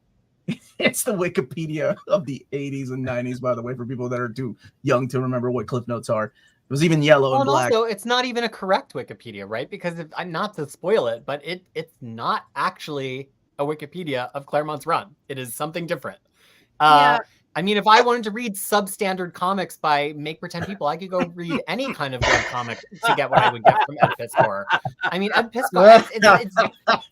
If somebody said, "Look, I'm going to read Grand Design, or I'm never going to read X-Men and never know anything about X-Men," I'll say maybe your life would be better not knowing about X-Men. That's how much I hate Grand Design. I'll give up all of my votes in positive if I can just being harsh with my flip from being on the list. I hate it so much. Flames on the side of my face, heaving breaths. I thought I was being rude with my Cliff Notes. I think it's attractive to new readers because of the art style and because of the paper they chose to print it on. It's very unique and it's eye-catching in that way. I don't think it's a good summary or a good entry point, but I do think it is attractive to people who might not have read X-Men before because of the style choices they make with, just the format in general. Like, it's printed on light brown paper and it's all that very retro nostalgia art style. I would probably suggest going back and reading actual old issues, but I do see why it is attractive to new readers. Okay. I don't care for it. I actually disagree with the art style. I don't see a lot of new readers attracted to that art style. It has that indie flair to it that I like, but I can't imagine too many people new to comics would think that's what comics look like. That's cool. But it's all subjective. I don't know. But in support of Max, all new Wolverine is, if we're gonna put one Wolverine book on there, what the hell? Yeah. You got it. It's good. It's amazing. It's a great run. Don't get me wrong. Art is amazing. For the most part, yes. Yeah. This is the Wolverine book that should be picked. All new Wolverine. God, the only way this makes it to the top 10 list is if Wolverine 1 is there and we've run out of choices. I like this book. Don't get me wrong. I really do. But we can't put all new Wolverine as an evergreen before the classic. Who's coming out of a movie theater going, man, I want to read about Wolverine, and then Nobody they find out picks up comics from the movie theater anyway. You just want a we good just talked story. about that earlier. Yeah, and I reject all of it. I don't think there's You don't any... even like going out to the public, so you don't have a vote in this. Omar just Hey, waits don't in bring my the personal parking life lot in into his this. van, and he's like, "Hey kids, I got some Omnis for you. Want some Omnis?" Okay, Matt, that's Peter, good. you weren't I don't do supposed to that. tell Only anybody about $90. that. I like I Laura love Kenny. this run. What, Oddfell, go ahead. Oh, sorry. I was just gonna say I really like Laura Kenny. I don't know if it would make a top 10 list for me. Thank you for making sense. I just okay, Wolverine. Let's say we live in a fucked up world where Wolverine doesn't make it into a top 10 list. And if all new Wolverine makes it, do I want to live in this Age of Apocalypse world that Peter and Dom have built? God, I'd rather put. I would vote for Phoenix. That might actually make sense. Yeah, first folks. Now you're Okay. speaking my language. Okay. No, take it easy now. Hold on, I'm not. Max, I still love you as a human being. I think you made some really brave decisions. Now, I said my piece. What does everybody else think about Max's choices? Peter? Deadpool and Cable, somebody else could convince me. This is not my most favorite run of ever, but I think that any Deadpool run by itself would be too far off to the side of X-Men, and Cable doesn't have any of his own omnibuses, but Deadpool and Cable together by Fabian Nicieza is a lot of fun. So somebody who has a more passionate argument than me might be able to sell me on it even further. I don't hate it as a choice. But does anybody have a passionate argument other than Max? This is the Cable and Deadpool run. Like, I haven't read it. It gets no better than this. I have to recuse myself. I haven't read it.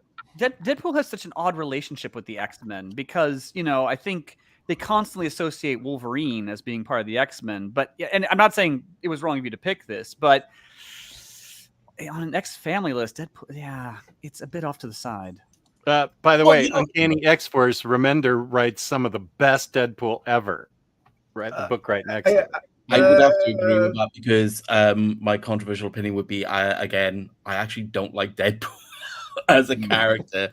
He bores a piss out of me for some reason.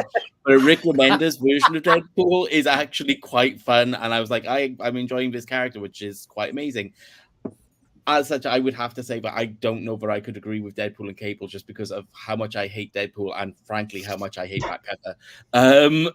But you could get the standard cover with Mark Brooks on it. Oh, that would be better. Yeah. Okay. I got your vote on. Not even my books. I don't care. Never mind. Let me get this super chat really quick. Thank you. Oh, DJ, thank you so much. Take a deep breath, Omar. Not including Wolverine would be like eliminating Spider-Man as a top 10 Marvel. Thank you for putting it a lot milder and better than I did. Thank you for that. What about you, Dom? You have anything bad to say about Max's list? Not Max as a person. I think Max is great. I agree. Person. Let's go. I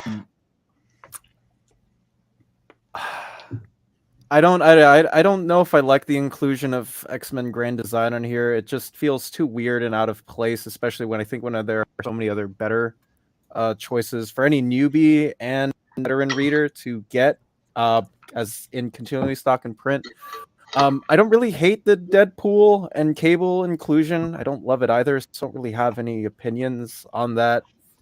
Uncanny Experts we already talked about. I think I'm ambivalent on All New Wolverine soon. I was thinking about it because I want a standalone title, but then I realized I already had to. I don't really care where that one falls flat, but I do love the run. Okay. Joe, you mentioned Cable and Deadpool, and you're in. Grand Design. Did you want to add to Grand Design or All New Wolverine? And I know how you feel about Uncanny X-Force. I'll be honest. When they announced that book was coming, it did not appeal to me in the least. Mm-hmm. So I can't have any comment on it because I've never read any of his Grand Design works. So I know nothing about them. Other than they're there, I guess.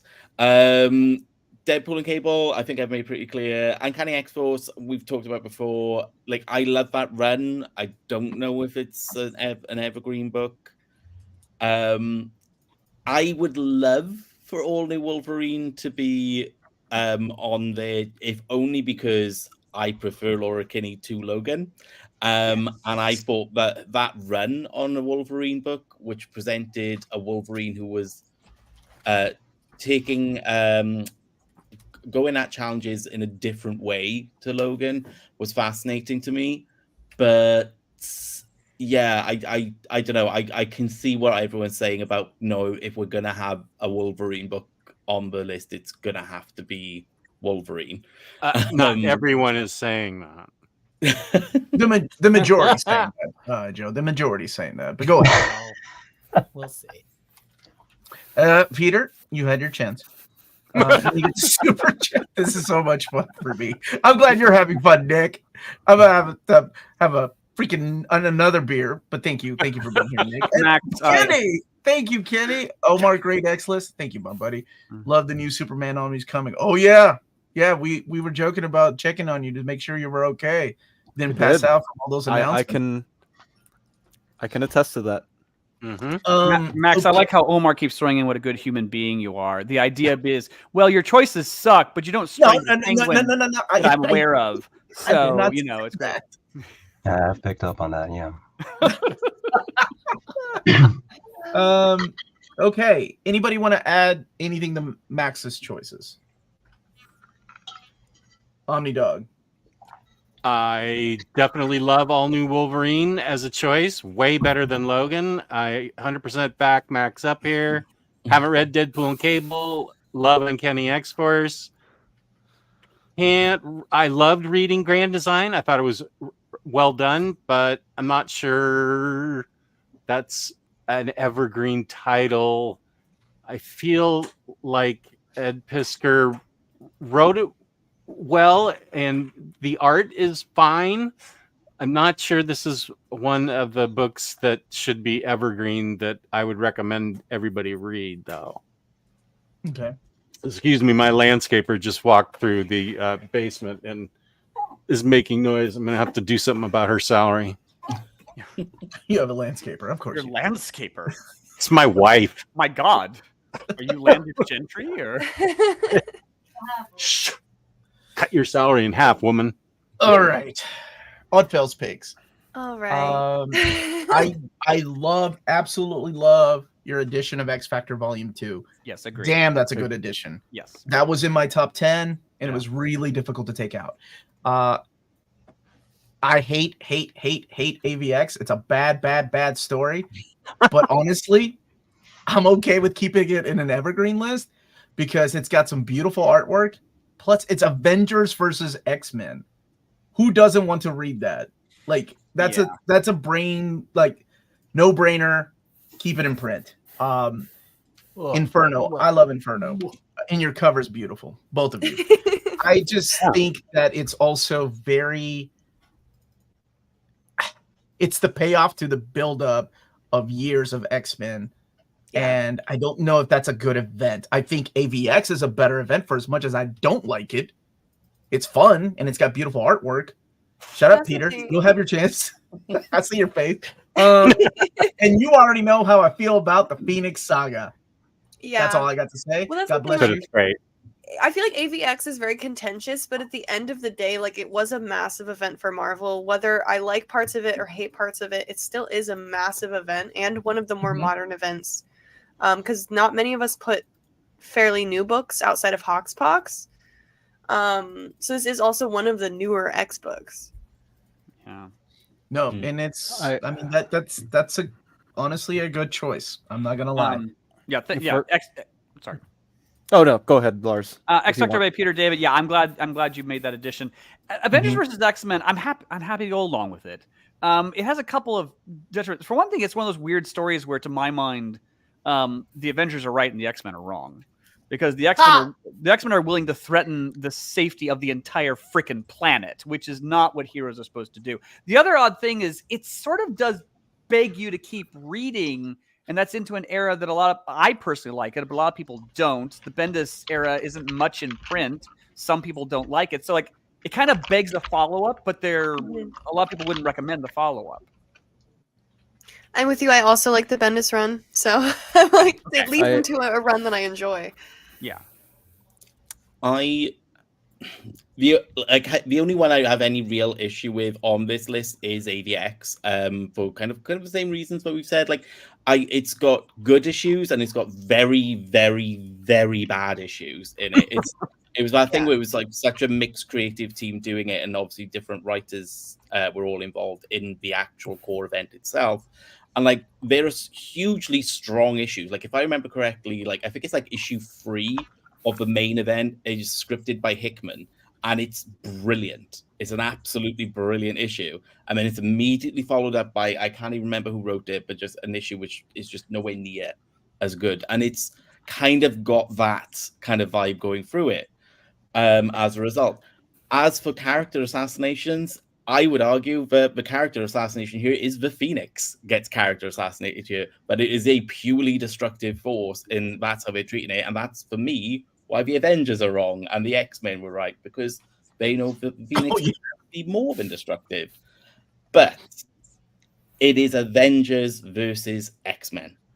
So I think that, yeah, it would have to be an evergreen book, because for those few people who do go to the cinema and go like, hey, I wouldn't mind actually reading some of these comics, and when I say few people, they probably are literally enough to count on one hand, then they're going to go for an Avengers versus X-Men if it's out there. This is every writer's dream come true. Ooh, I get to put all the toys together and have them fight.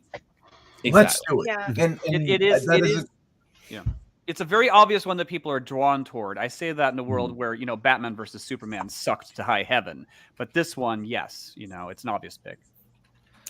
My complete and utter distaste for every single page of this story aside, the thing I will say about Avengers versus X-Men is it's kind of false advertising. Like, you show up, people, y'all want to play the "this is not a good place to start" argument. Let's play. Let's throw down. Get to the club. Oh, God. Because the Avengers show up after 4 years of story buildup in X-Men, and it's reduced to like, there's this girl who's the Phoenix, but she's not, so you have to let us take her into our custody. It doesn't even make sense if you haven't been reading X-Men. And then there's no versus the X-Men. It's the Avengers are assholes for 5 issues, and then the Phoenix Force comes and literally Deus Ex Machinas it, and then it's just 5 Phoenixy X-Men who aren't even being themselves fighting the Avengers and kicking their ass and being right the entire time. Hashtag Cyclops was right.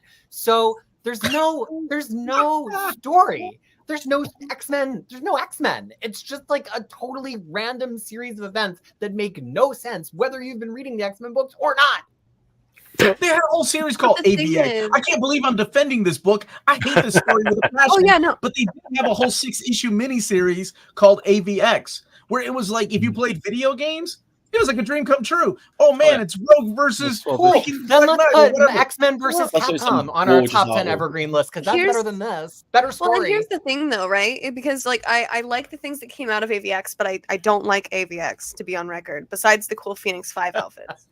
Oh, good. Then vote for Wolverine. Go ahead. But when you look at it, a lot of the other events where they crossed with Avengers like haven't been put in omnibus form. Like Axis was super interesting. Utopia was super interesting with the Dark Avengers, but they just haven't been put in omnibus format. So if you're going to do a crossover book event like this is one of the few that's actually been put in this format. Yeah. Horrifyingly, you've made me now want to reread this just to reevaluate it. So yeah, it's one of the people. People keep getting drawn to it, but it does have its problems. And it has its problems. It has its problems. It is an event, like Omar was saying, where it's like you get to just see all these characters that you like kind of fight in a way that is very like toyetic at points. And I think that does draw in people for the right or wrong reason, even if the story isn't that strong. Ironically, I think we're all agreed that it's got problems. We just can't agree what the problems are. Yeah. One of the cool things about it is that these books came in a cardboard box, which made it extremely exciting to open the cardboard box and get the book out. That's how they were sold. Otherwise, I haven't read it, so I don't know. He's technically not wrong. What you're saying Really cool as well about this being one of the few crossovers like between different franchises, which is in this format. Correct me if I'm wrong. Is there not an Onslaught one as well? Which would We don't talk about that here. I kind of feel like it has the same. You wash out your mouth with about soap. AVX. This is a safe. There is an Onslaught Omnibus. This is Yes, a safe it is. space. Future Joe. Road What to are you doing? Onslaught. Now I'm like, now I want to know what I did, but I kind of wish I had Onslaught in my list. What the? No, I I was liked thinking- Onslaught Saga. I thought the Onslaught Saga rocked. I wanted You thought it rocked? This is Yeah, getting it was so bad, awesome. Peter. You I wanted brought one Joe book on to for a fight reason. about, Keep and drinking that beer, Omar. I was debating AVX or Onslaught because I wanted one book just to argue about. Because I was like, I need an event where everyone's just going to be mad at Why do me. you always bring a book to argue about?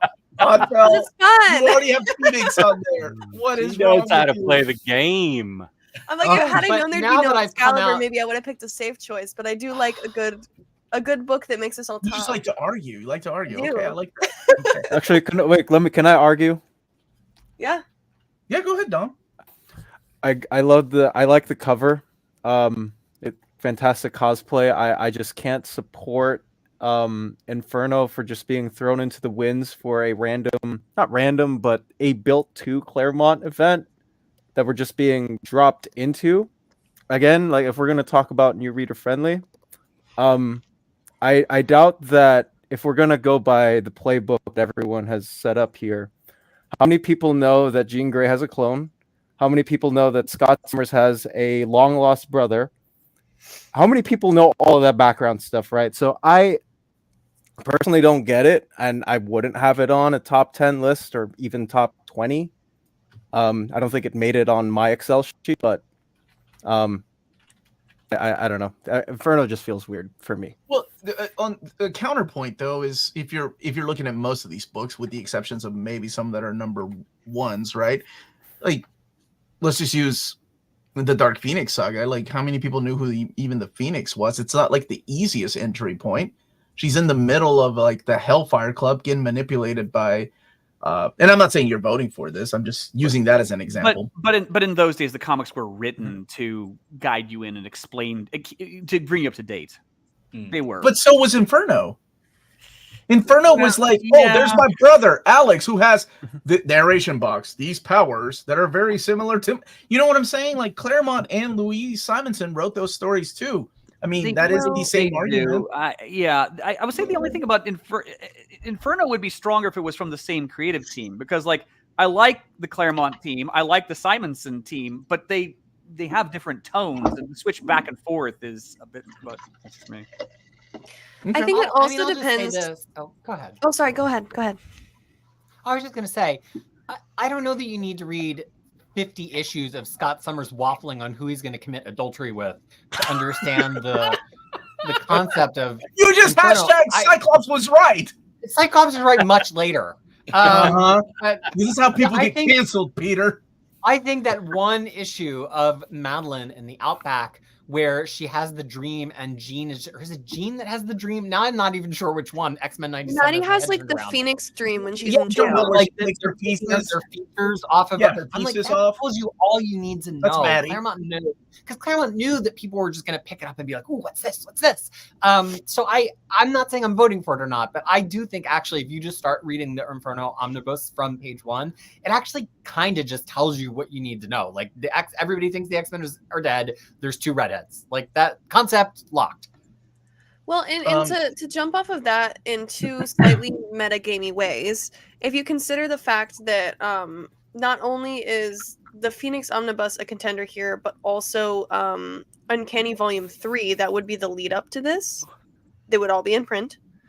And also, I believe, if my hunch is correct, with the presence of Madeline Pryor in the cartoon, that people would want to pick this up because this is most likely the story that they're going to be doing in X-Men 97.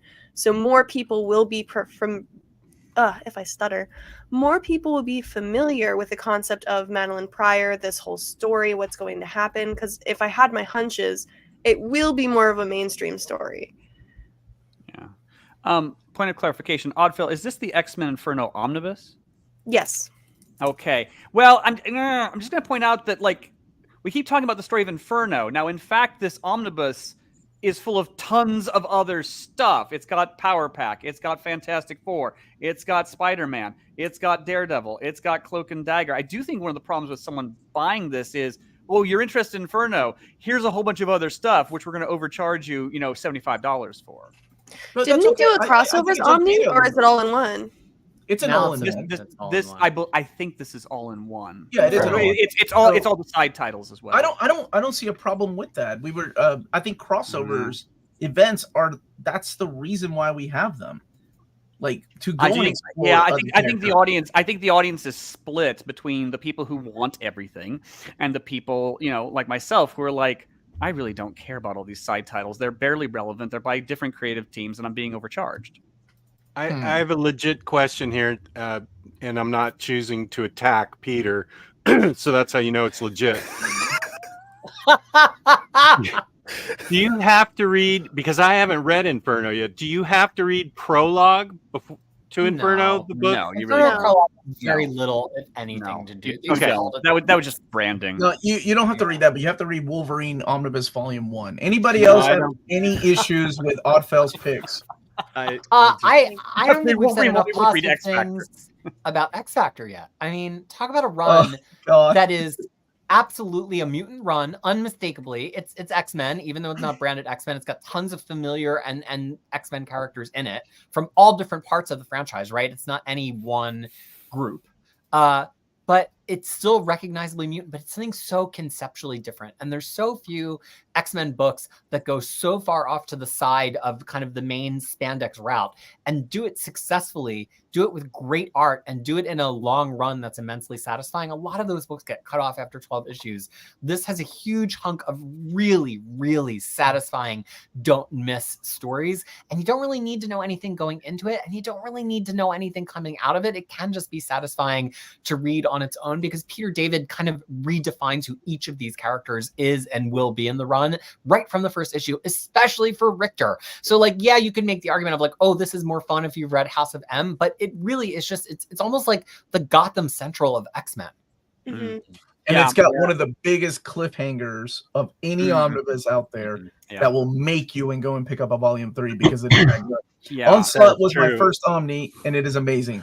God bless you, the Promised One. Yeah, I'll just add this is some of Peter David's very best work. I mean, it is meaningful. It is funny. It is moving. It is, and I know a lot of kind of more casual geeks. They really like Peter David's writing. It's comforting, and it's pleasing, and it's thoughtful, and it makes them laugh. And so, yeah, this is some of the very best stuff he's ever done.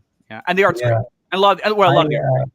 I almost put the X Factor Volume 2 on my list, but I excluded it because of recency bias, because I only recently, within the last couple of weeks, read the entire run that Peter David did on it.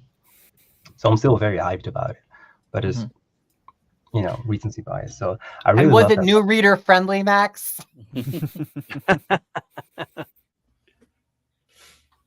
You broke him. You broke Max. With your question. Way to go. Way to go, Peter. This is a friendly chat. This was one of my picks also. And I especially love Volume 2. Max and I and Freddie all did sort of a X Factor read through recently.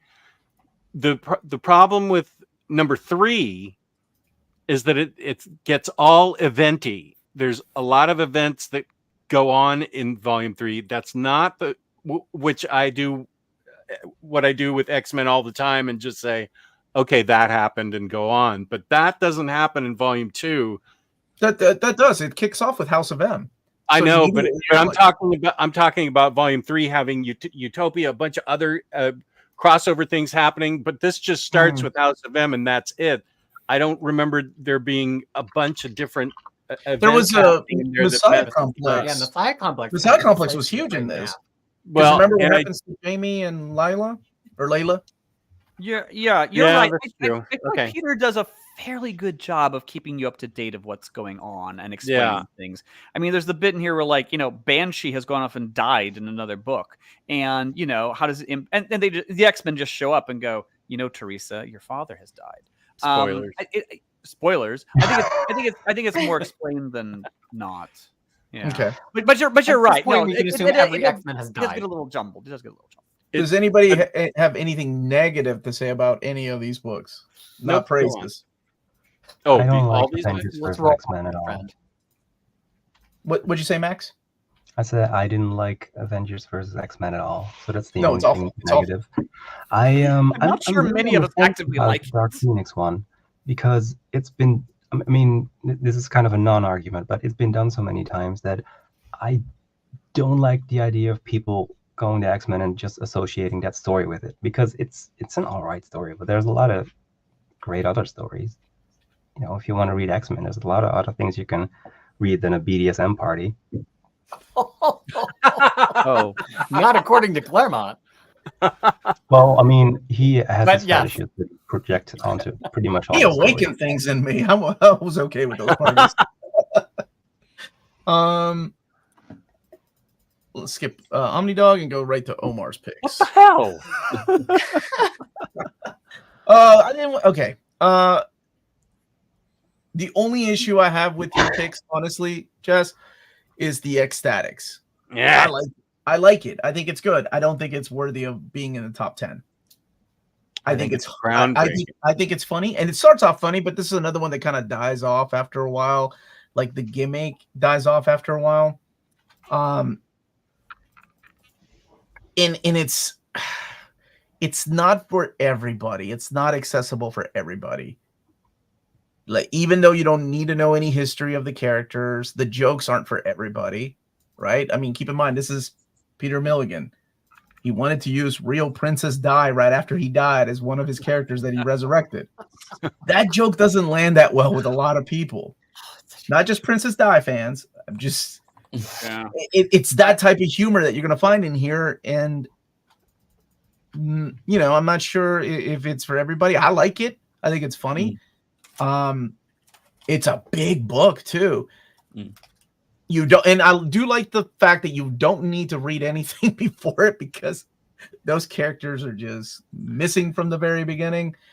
But I find it, if we're gonna make it a top 10, we need the best representation of what I think X-Men is.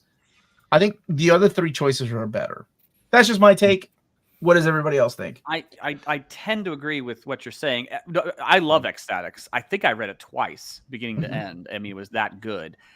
But we are really far off the reservation now. I mean, there's not a single character in here people would like. Here, I'm interested in X-Men. What can you sell me? It's like, well, here's a book with no characters you'll recognize. It's good, but I don't know if it belongs in the top 10. Even though you wanted a stuffed dupe. I personally want a stuffed dupe. Absolutely, I do. But yeah. But like, I agree with that assessment. It's like it's a great run, it's a great book and everything. But if we're saying that the 10 top picks for evergreen books, I've got to be like quintessential X-Men stories, things which really can get readers to understand the X-Men and enjoy the X-Men. And if we're going to use the argument that is why Wolverine has to be in there, I think by extension it explains why Ecstatics wouldn't be in that top 10. Because it's a wonderful book, but it's not at all necessary to be X-Men at all. It's fantastic book, well structured. I think it's Milligan, Mike Allred, Darwin Cook. Like, you have a whole bunch of fantastic creators and everything on the title, but there's a reason to why Marvel split this off from X-Force, because it was so granularly different from what X-Force was back in the day. It's why it's got a brand new series. I think that was it's a wonderful because of Rob Liefeld. That's why they had to change the Agent X and they had to change Soldier X because he wanted to. It's just clear those titles. But for me, in my head, I'm thinking if we had to put like an X-Force type book on there, I don't think Ecstatics would hit all of those notes as you guys aforementioned, and I don't. Again, great book. I just don't think it hits an X-Men list for me. And honestly, if I had a top 20 list, Jess, I would definitely add Ecstatics on the top 20 evergreen list because I think it's so out there, and we have enough room for that book that needs to be so out there for people. Well, also, Oh, Omar, that makes me feel so much better. Omar, Three of your choices are solid. Omar, But this this never is a- seems to rate that high on the when people vote for the reprint list. It never. It seems finally to rate- made it this year. It after finally made it, but it wasn't 4 or that 5 high. years. Was it? It wasn't that high, was it? Well, because it's such a niche book of a niche hobby of a big group. I'm just going to say that I think there should be room for groundbreaking out there, kind of pushing the envelope books. And yeah, I'm biased, because I love the artwork and I definitely love the writing, and I hear everybody saying the same thing. They love the book, blah, blah, blah, but nothing. I mean, we need to be brave. We need to be bold. We need to be courageous and put these groundbreaking, you're using DC envelope words there pushing. with Don't brave talk over me, rat almost- bastard. He's almost singing "Gotta Be" by Desiree for a second there. Look, here's my defense of Ecstatics. The one X-Men omnibus that has ever semi-permanently just lived on the nightstand next to my bed because I read it and reread it so many times. Somebody very early in this discussion, I think Omar of this book, said the word representation. And the X line, even to this point, 2001, didn't have really great representation of people other than white men and the occasional white woman writing or drawing it. But Ecstatics had representation of characters who felt real. It was the first time really in the X-Men line that we saw characters just kind of having like people problems, but then also being superheroes, except for maybe the like Peter David psychiatry issue in his original run on 1991 All New All Different X Factor. And that's why Ecstatics, I go back to it again and again. Some of the jokes are bad and transgressive still to this day. Some of them were bad and transgressive in the moment. Some of it really didn't age very well, but it's just such a moment where like mutants are actually allowed to be weird people, ugly people, problematic people in a way that isn't just about like adventure and glamour and snicking. And I think that if we're going to make a well-rounded group of 10 X-Men books, like there are going to be some people who always will say, well, I like X-Men, but I don't really love spandex stuff because the Marvel Cinematic Universe has taught them not to, right? Or I don't know about this X-Men thing. Is there any kind of like an indie comic vibe thing where it doesn't matter if I care who Jean Grey is or what the Phoenix is? And Ecstatics is the answer to all of those questions. So I don't know. It has a very unique place in my heart, and I don't know if any other X book has ever managed to do what Ecstatics managed to do. I think if you're trying to scratch that itch, I think Grant Morrison's new X-Men might be a better choice, though.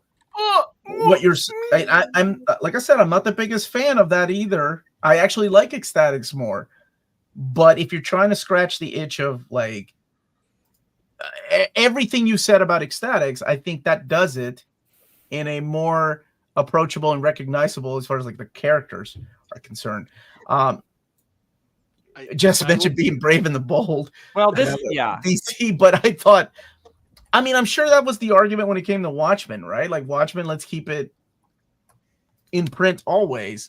I just don't know if Ecstatics has that same kind of argument going for it. I totally see why because again, I read it twice. The people who love it, and will probably take it to their grave. By the way, Peter, when you inevitably kick it, when you're in the coffin, I will first do the test to make sure you're actually dead because, burying you when you're alive would be very embarrassing. But then I will personally take a copy of the Ecstatics Omnibus and put it by your feet, okay? Because I know it.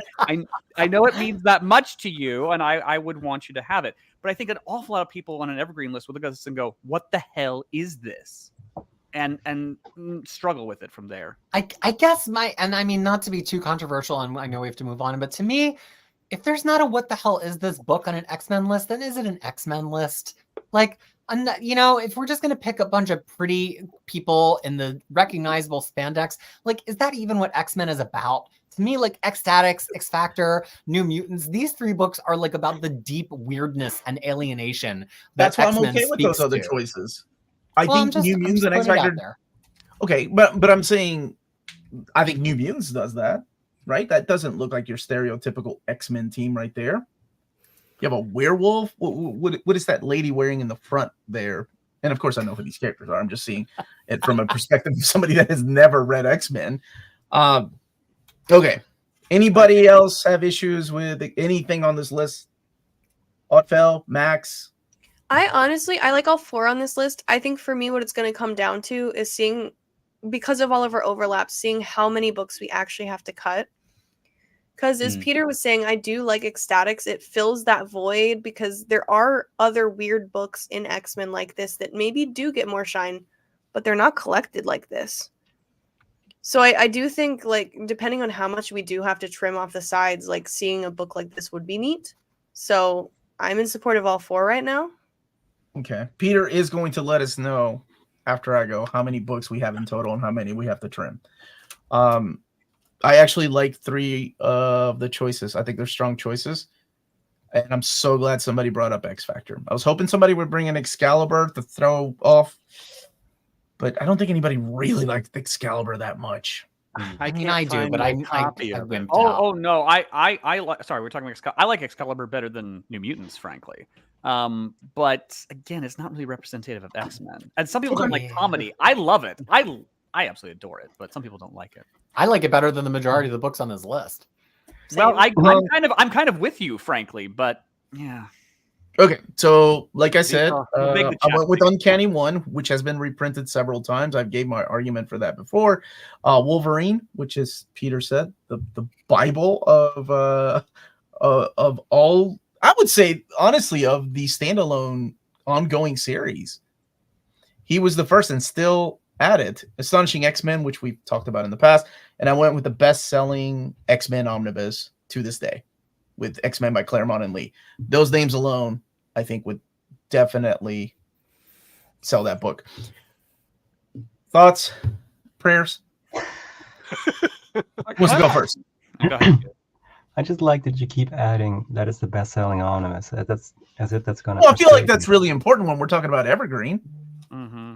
Yeah, that is an angle that, I mean, why would you print something that's like, hey guys, we lost, like, you know, this is really goofy and fun. We sold 30 copies. Let's make that MFR an Evergreen. That's the only absolute somewhere. Yeah. Just X-Men by Claremont and Lee, I can get behind it, which is a bit odd because, of course, like, I don't think Lee actually draws the majority of issues in here. And it is an X-Men phase where I struggled with it because, of course, it sort of devolves into being this anthology book and not always successfully. Nonetheless, it is representative of a generation.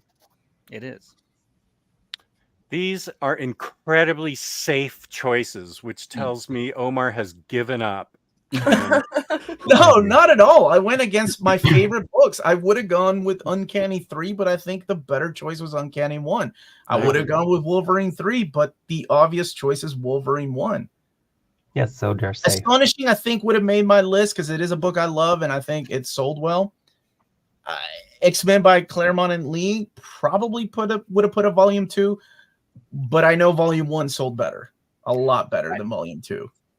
Is it just because it's volume 1 though? Like, I think it's because it's a volume 1 and that's just the way these things are. So that's, I came in here with just, you know, a little bit of logic and a little bit of love, but yeah, that's all I did. I didn't play it safe because I didn't think I brought back Uncanny 1. You guys outvoted that for Phoenix. Need I remind you? I Uncanny 1 in mine, Omar. You should be proud of me. I'm very proud of you, but you need to keep your mouth shut about Wolverine. What do you mean? All right. I mean, I guess I'm gonna be the bad guy and make the mean argument. But we've been talking about books that are not friendly to pick up. Let's talk about X-Men by Claremont and Lee, Volume 1, shall we? It's a team of second-string X-Men who are in the Outback for some reason. Then they all die 4 issues into the omnibus, and then it turns into a Wolverine book, except for when it has Jean Grey with tentacles. It's not a book that if you're a big X-Men fan and you just dropped $100 on your one X-Men book you're ever going to have because you saved up and you wanted something cool on the shelf, you're going to think comics suck. I can't entirely disagree with what you said. Yeah, but interest for this remains very high. Yeah, I was gonna say, like, the first 3 I'm cool with. I understand that Claremont and Lee sell well. I have a really hard time getting through the Lee era. I don't know if it's just because, like, I don't have the nostalgia goggles for it, but I really struggled to get through those first couple arcs of the Lee X-Men. I think it's because it's in the tail end of the Outback years, and that's the problem with this book. But again, a lot of people bought it on name. Like, sorry, my daughter came in and to tell me that she can't watch a movie with me tonight. Now my heart's broken. Sorry. But Go no, ahead, keep breaking my heart. Peter's. I know you're at the end of the Outback era. It's true, but then as Peter says, they all kind of get slaughtered, but not really. Then they go off. Then they don't have their memories. Then they're God knows where, but they're all over the place. It's a. But isn't that what X-Men is? All they do is lose, and then they get back up to fight again. That's all X-Men ever is. Every one of these stories that we pick are just like that, with the exception of the Ecstatics. I'm not sure. No. Most of those characters die. Never mind. I'm not sure than the three-parter with that reinvents Psylocke. There's any story in here that anybody can particularly pick out and name and sing great praise about. I think I would have to agree with Lars on that one. I think part of it too is like, is there the one story, like one or two arcs in there that you're like, man, this is in this omnibus. That's why you should go pick it up, and that's why I love the Uncanny Volume 3 inclusion that Peter brought in, because there are stories in there that I can pick out. I don't know about this. Okay, no, we're picking out stories. Then, I mean, that's different, right? Are we going by Evergreen based on stories or names? No, but I think they should all be counted in, right? Like, speaking to the success of it. Yeah, because I would rename Peter's to like X-Men from the Ashes, which would sell great, but unfortunately, it's called Uncanny X-Men Omnibus Volume 3, or God Loves Man Kills, for that matter. I mean, there are really good stories in this one. I'm not going for like the best jumping on point. Yeah. Absolutely, this is not the best jumping on point. Like, this is the tail end of the Outback era, where they're like everybody gave up. As a matter of fact, this starts with all the X-Men giving up. But that's what I mean. Like, we're coming for books like Inferno for not being potentially new reader friendly, but like Inferno has all the information you need. The information you need for why the X-Men are giving up and okay with dying. It's just, it's really hard to wrap your head around. I mean, maybe there's tons of fans who bought it for the first time and made it the best-selling book that had no X-Men prior knowledge and loved it to death. I don't know. I've always struggled with it in the same way that Oldfell described. Okay, yeah, I see your point. I agree. But I think a lot of it, for me, I went into this. I would have chosen a volume 2 because you're right. That is the one that has the costumes that people are familiar with. But in reality, this outsold that by a lot. And probably because it's a volume 1 and you have Jim Lee's name attached to it. And Claremont, who is probably recognized because of X-Men. I always thought this one should have been, Claremont and Silvestri, and then the second one should have been Claremont. I agree. Yeah. Oh yeah. Now but this one has 268, right? Yes, it does. It goes up one of my favorite issues of all time. I mean, and the first appearance of Gambit. But yeah. Joe, okay. What do you think about this Outback stuff? I don't think we've heard your voice in the Outback pros or cons yet. It is an area of the X-Men I know nothing about. Oh, okay. It's before my time, and I've never gone back and read it.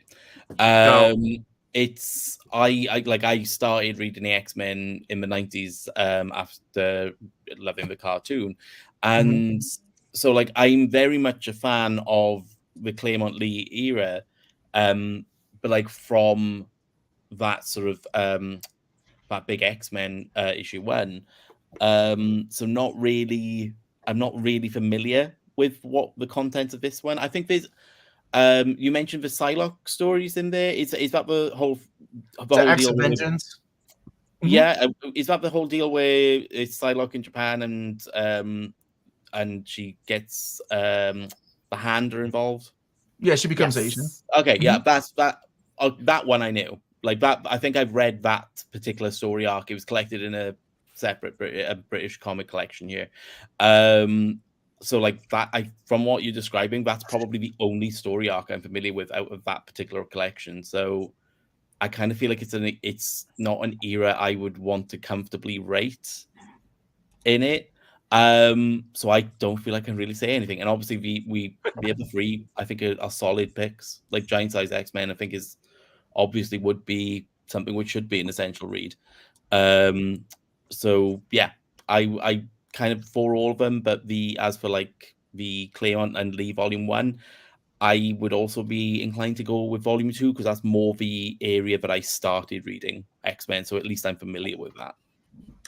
It is a really good era, but I'm just looking at it from the perspective of somebody buying these things. And I will say, not only is it the best-selling omnibus of all time, or X-Men omnibus, I'm sorry, not best omnibus of all time. I think for Marvel, that's still wrong. But it went out of print, and the reprint came out, and I remember people were like, oh, Marvel oversold, it's going to Ollie's. I believe it did make it to Ollie's, which is a discount center here in America, meaning that the book was liquidated, meaning they probably overprinted. But that was a couple of years ago. This year, we held the reprint poll, and this book made it again in the top 20. People probably never have read it, or people want to go and read. That's usually, the two people that buy books like this. People that have read it in the past and want to go revisit this nostalgic era that they grew up with, or people that have never read it and know X-Men, Claremont, and the names Jim Lee are huge. And that's why it made it in the reprint poll again this year. I'm not trying to sway people. Like, I'm just speaking facts. Personally, I do like 2 better. 2 had Endgame. 2 has the beginning of the very, very wordy, but still really good X-Men, adjectively X-Men. But I think to get to that payoff, you got to go through this. But then X-Men is one long soap opera. So where do you truly begin besides Uncanny Volume 1? I had to sneak that in there. I think we're all just squirming a bit because it's probably more of a commercial success than a creative success. I think is what is making some of us uneasy. But Sure, but just speaking with facts. Okay. Anybody else got problems with X-Men by Claremont and Lee? Does anybody have problems with anything on this list besides Wolverine? I think we went over it. We need to revisit Wolverine. We can do that when we vote. People spoke I their think piece. it might be time to make some votes. Let's vote. Taking it back to Peter's list. How many with the overlaps counting as votes? Peter. How many do we have to actually? Yeah, that's a very good question. We could have had 32 unique books. We have 19 unique books. So we're looking to cut less than half of the books. Wow, great minds think alike. Okay. Peter, if I had to cut 2 of yours, it would be God dang it. You made some good choices. I hate you. Because I'm thinking with my heart. I'm like, I really like all these books, and maybe that's what Peter did. Uncanny X-Force would go. So that's a no on Uncanny X-Force. We have to go one person at a time, people. That's the only way this is going to work. Dom, hit it off. Wait, we get 2, right? Do we have to do 2? No, you can just say yes or no. Do whatever you want. No, let's keep all of them here. Oh crap.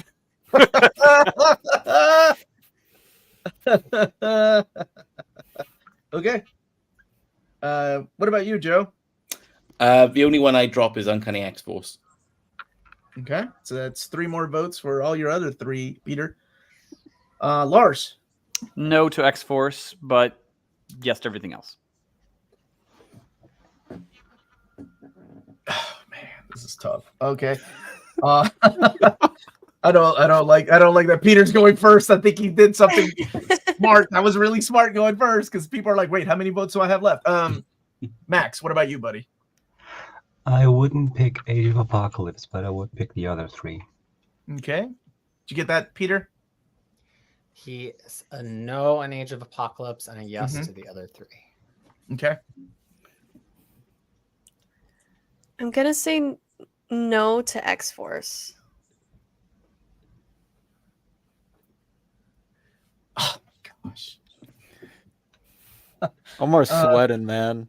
I don't see like Joe on his face. Because it's not a bad pick. It's actually really good pick, and I'm worried about the future. We got Joe, right? Joe is just no to Uncanny X-Force. Yep. Yeah, I was just no to Uncanny X-Force. Got it. Just trying to keep up. Okay. Omar. Omnidog goes next. Oh, Omnidog.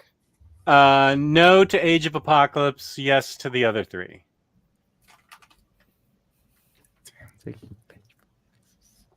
Omar.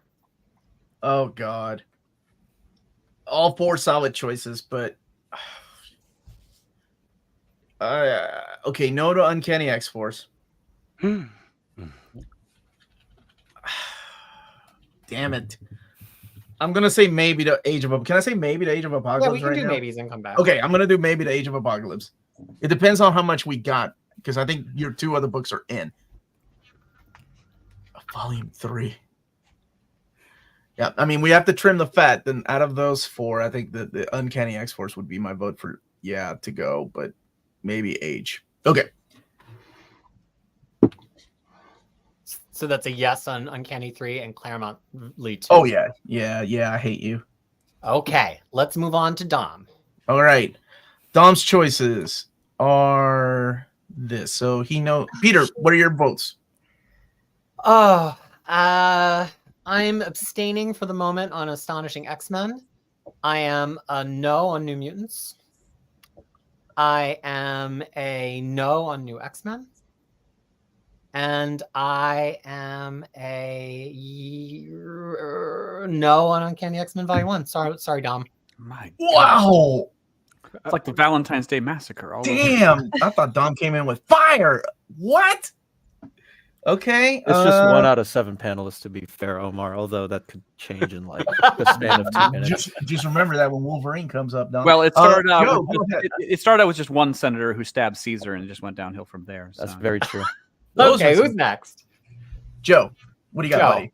I'm gonna go maybe on New Mutants. Just because if we've got space, then yeah, I guess New Mutants would have to go in. But for now, I would say a maybe.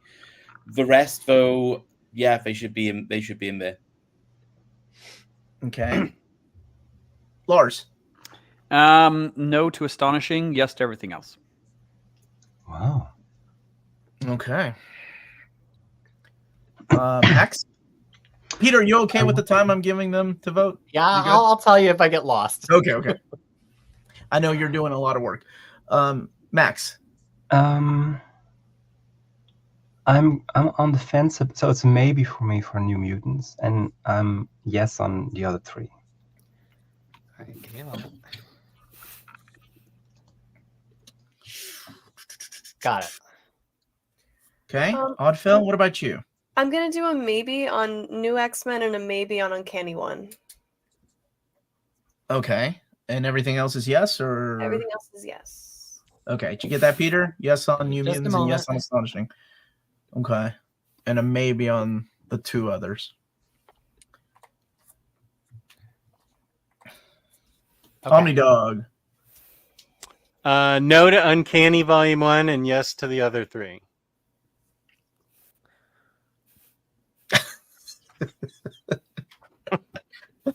Okay, I'm good. I'm gonna say yes to Uncanny 1, yes to Astonishing X-Men.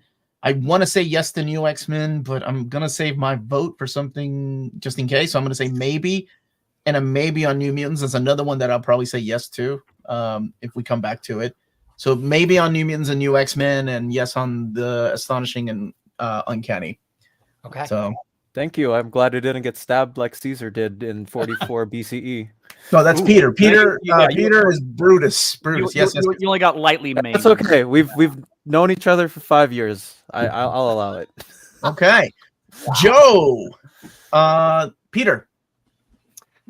Ooh, well, I've already said maybe on Astonishing X-Men. I'm obviously a yes on the Dark Phoenix saga. Oh, God. Do we need to I'm vote? Do we need to Obviously re-vote or a yes on House of X, Powers of X. And I've already said no to New X-Men. Okay. Dom. No to Dark Phoenix Saga, yes to everything else. No to Dark Phoenix saga. Okay. Yes to everything And we else. know Joe's choices, obviously. Lars. Again, if we're, I don't know if we need to re-vote, but yeah, no to Astonishing and yes to everything else. Yeah, if it's something already is picked, I've already got it. Okay. All right. Oh my God. I know where this is headed. Max. Well, I definitely want to keep Hawksbox in because I'm a massive fan of the whole Krakoa thing. I'm voting yes to everything except for the Dark Phoenix saga. Okay. Great. Mine's something like Max. Okay. Cool. Got it. Oddfell? Maybe to Hoxpox and yes to Dark Phoenix Saga. And no to everything else, or? We did it in the previous one. Oh, you did? Okay. You remember that, Peter? Yes. Okay. Well, Odefell, you were. Sorry, who are we on right now? We're on Joe. You're maybe on New X-Men at the moment. Yeah, and then yes on Astonishing. Yes, got it. Okay. Omnidog? Yes to all 4. Ooh. Wow. Okay. Wow. God bless choices. No to Phoenix. I'm going to say yes to Astonishing, of course. New X-Men, I'm still a maybe. And I'm going to go ahead and just seal the deal and say yes to House and Powers of X. It's that important and that big of a seller. So, yes. Great choice. Good choice. Still on the fan of New X-Men, though. Sorry about that. Lars! Yes, I am here. You shut up for a second. Peter, go ahead. I've already voted yes on Dark Phoenix. I've already voted no on New Mutants. I've already voted no on New X-Men. And I'm Dom was so convincing. But I think I'm a yes on Wolverine. Okay. Dom? No on Wolverine and Dark Phoenix Saga. Yes to everything else, obviously. Putting Dark Phoenix and Wolverine in the same catalog. My goodness. What about you, Joe? So obviously I think we know that I'm maybe on New Mutants. Obviously, yes to Dark Phoenix and New X-Men. I'm gonna go yes with Wolverine as well. Despite the convincing arguments to the otherwise, but yeah, yes for Wolverine. Okay. Lars? Well, yes to all. I mean, do we vote on our own? Yes. Oh, No, shit, yeah, Lars. yeah, Lars has already picked Damn it, Lars. Yeah. I will vote yes to all of them. No, you can't vote twice. Get out of here. Max? No to Dark Phoenix. Yes to New X-Men. I'm still maybe on New Mutants. I'm gonna go with maybe for Wolverine. Okay. Oddfell? I think I'm gonna say yes to Wolverine. Still maybe on New X-Men. Yes to the other 2. Okay. And Omnidog? I'm going to say no to Wolverine and yes to the other 3. What alternate Earth did I stumble upon? I'm I'm gonna We're having a say real fight over Wolverine. I like it. good. It's good. Wolverine. Oh my God, we need Wolverine. Yes. No on Omar Dark can't Phoenix. lose his mind twice. Maybe new X-Men and maybe New Mutants. You get that, Peter? So that's I'm one with you. yes, and then Roll on. Okay, Autobots roll out. who's winning? Dark Phoenix is winning. Kane, help me.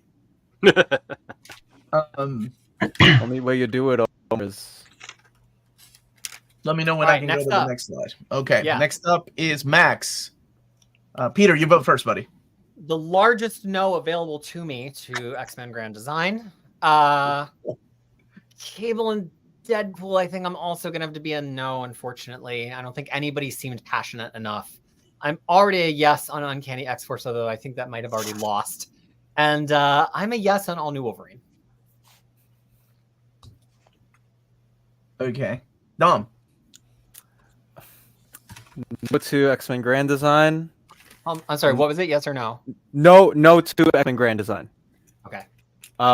No to Wade Wilson and Nathan Summers. Oh, it's such a good book. Okay, sorry. I already said yes to Uncanny X-Force, so I don't think my vote's gonna matter for that. I'll go maybe on All New Wolverine. Okay. And Joe. I'm really, really, really sorry, but it's a no for all of them.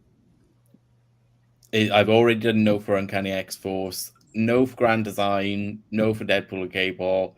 All New Wolverine, I would love to say yes, but I know like we've got to cut out like 9 books, and I kind of feel like this isn't there if we were to limit it to be in the top 10 for me. So I think I'm going to have to say no to them all. Okay, fair enough. Lars? Max, I want you to know you're a good person. Hey, you can't steal my material, buddy. And- It's your own. To the best of my understanding, you don't strangle babies. You give your guests real soap instead of goat soap. You're just what they call a diamond geezer. I will vote yes to all new Wolverine and no to everything else. Ooh, unexpected, Lars. Whoa. Although, see, this is the problem. I do think Wolverine 1 needs to be there. If we have 2 Wolverines and this is one of them, then fine. But I agree with Omar that Wolverine 1 should be. This is a really good question. Thank you for asking. How does the we maybe haven't- vote count? The maybe vote counts like, hey, we've got 8 books that are completely in. Now we need to pick the other 2. And if we were maybe on those, Peter tallies them up and say, okay, look, this is kind of a maybe right now. Then we decide what makes it to the final 10. Sort Yeah, of maybe it's like a pass to round 2. Yeah, I more will or say less. yes to all new Wolverine, no to everything else. Okay. Omnidog. Yes to all new Wolverine and Uncanny X-Force. No to Grand Design. Haven't read Deadpool and Cable. Is it fair for me to vote? I don't think so. Go ahead and vote. Don't base it Sorry, on I that need you to cover. say all of that again, Omnidog. Sorry, I was still doing Oldfells. Okay. You want me to go now? Yeah. Okay. All new Wolverine, yes. Great. Uncanny X-Force, yes. Okay. X-Men Grand Design, no. Okay. And I haven't read Deadpool and Cable, so I just don't know on that one. Okay, we'll just put an abstain. Yeah. Can you put a maybe? But Omar. how can I vote on it if I haven't read it? You haven't read half of these books. Well, No. shut up. I've read almost all of these books, you jerk. What are you talking about? No on Omar. X-Men Grand Design. Yes on Deadpool and Cable. I think I said maybe, or did I say no on Uncanny X-Force? You are a no on Uncanny X-Force. What are you on All New Wolverine? I'm going to say maybe on All New Wolverine. Maybe. Okay. Depending on if Wolverine makes it or not. He's leaning All right, in. on to Oldfell's picks. All right. The choices here. Peter. That's a no on Avengers versus X-Men. I've already said yes to Dark Phoenix Saga, yes to X Factor by Pad, and maybe to Inferno. Okay. Dom. Yes to X Factor by Peter David, Volume 2. No to everything else. All right, give me a minute. The everything else takes me a while to catch up sometimes. Take your time. All right. No. Got it. Okay. Joe. Yes to X Factor Volume 2. I'm going to go no for Inferno. Obviously, we know yes for Dark Phoenix. I'm going to go maybe for AVX. Got it. Okay. And Lars. Yes to X Factor. Yes to Inferno. I already said yes to Dark Phoenix, and I'm gonna go no on Avengers versus X-Men. Although that's a tough one. That's really tough. Okay. Max. Yes for X Factor, yes for Inferno, and no for the other 2. Okay. So do you get that, Peter? Yes for, No. yes for X Factor and Inferno, and no for the other 2. Got it. Okay. We know what Phil's choice is. Omnidog. No for AVX. Yes on the other 3. Got it. Okay. I'm going to go with yes on X Factor and no on Dark Phoenix.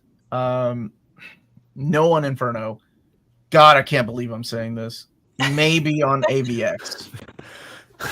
Maybe on AVX.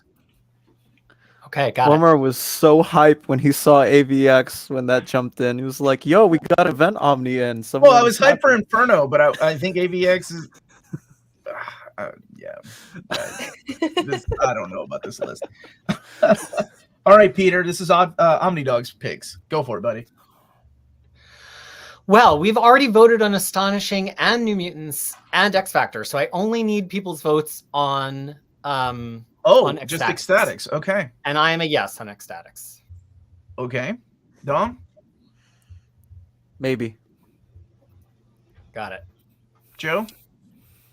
Yes, I've been convinced. Okay. Oh God, what's that leave us? What about you, Lars? No, thank you. Okay, Max. Yes. I think. Okay, Oddfell. Yes, and yes to X Factor. I don't know if my vote counts since it was one of mine on the last one. You But were need you yes on Ecstatics? Yeah, Yes. Okay. we know Omnidogs, and I'm Omnidog. a maybe, but I don't think you need my Omar? vote. Did that make it in? Because I'm just a maybe I right don't now. votes count, Omar, because it's going to be close. So what are you on Okay. Ecstatics? I'm gonna do maybe on ecstatics. Okay.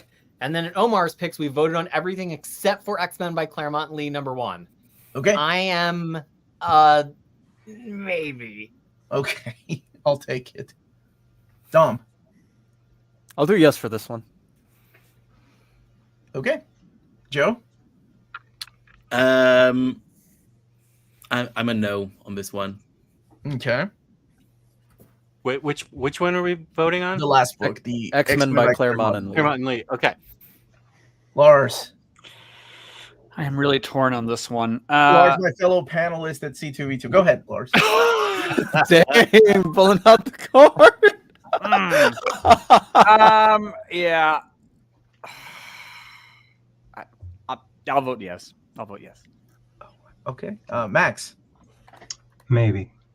Maybe. Okay. Oddfell? I'm gonna go no. Okay. Okay. Omnidog, your vote, buddy. I'm gonna go no also. Okay. Peter, do you want me to stop sharing and then we can look at what we have so far? Well, I'm gonna have to ask people to come back to a couple things. So the only two so far that got unanimous yeses. Actually, there's 3 that got unanimous yeses. Oh, And they talk to are me. so far we have Uncanny X-Men Volume 3, unanimous yeses. X Factor by Pad Volume 2, unanimous yeses. And X-Men by Claremont Lee Volume 2, unanimous yeses. So those 3 are 3 of our top 10s. No questions asked. We also have 3 that have enough no's that they are not going to make it, even if the maybes convert. And they are Avengers vs. X-Men, Deadpool and Cable, and Grand Design. So they are out of the running. Oh, And wow. Deadpool and Cable. Now I start needing to do some math. So I need now to know, Omar, your vote on Age of Apocalypse. Oh, shit. Well, okay. See, this is the hard part because I can't remember who said maybe to what. You have the master file. I don't know if that's fair, Peter. Play. I'm trying to go by memory here. It only has 1 no currently. Really? Yeah, I think it was. Oh, Max, then right? that's a yes. Then that's a yes. All right, so Age of Apocalypse with actually no, I lied. It's 2 no's. Omnidog was a no as well, so that's a 2 no. So let's see what else we can. I need to know my pick on Astonishing X-Men, and I guess I'm a yes, which means Astonishing X-Men is in. It only has a single no. Okay. All right, so now let's see. What is the next closest? I need to know Oddfell's pick on House of X, Powers of X. Right now it is straight yes. I'll say yes. All right, well then that is in. No one voted against it. All right. Welcome to the party, ooh. Joe. All right, now I need to know Max's vote on Wolverine, which could be make or break. Oh. It's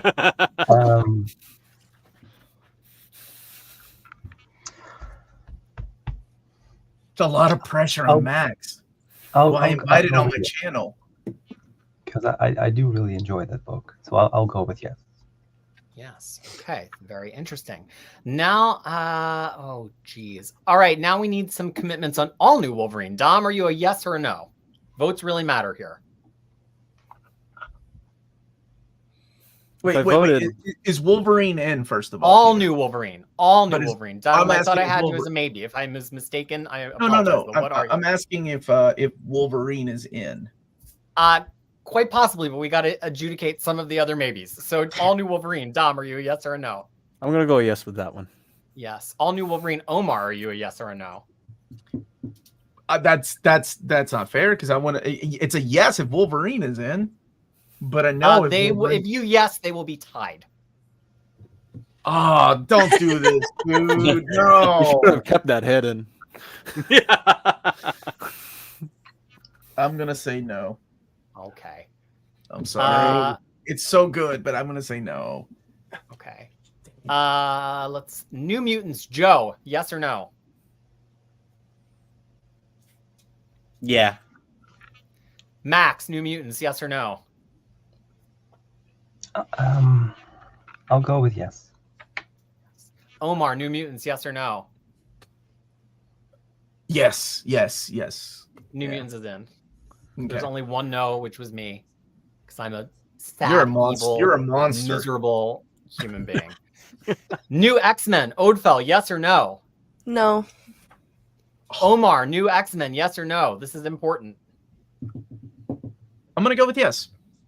Okay. All right, and now I need Uncanny X-Men Volume 1. Odefell, yes or no? This is important. Oh wait, Oh, that man. wasn't it already. I'm gonna say no. Oh my God! What? All right, and then finally, before I need Omar to play for time for a minute while I calculate, Dom, Ecstatics, yes or no?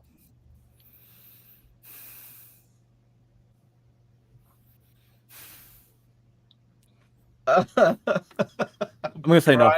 Inside. No. Okay, Omar, Ecstatics, yes or no? I'm not gonna live in a world where Uncanny One doesn't make it and Ecstatics makes it. No. What Okay. the heck?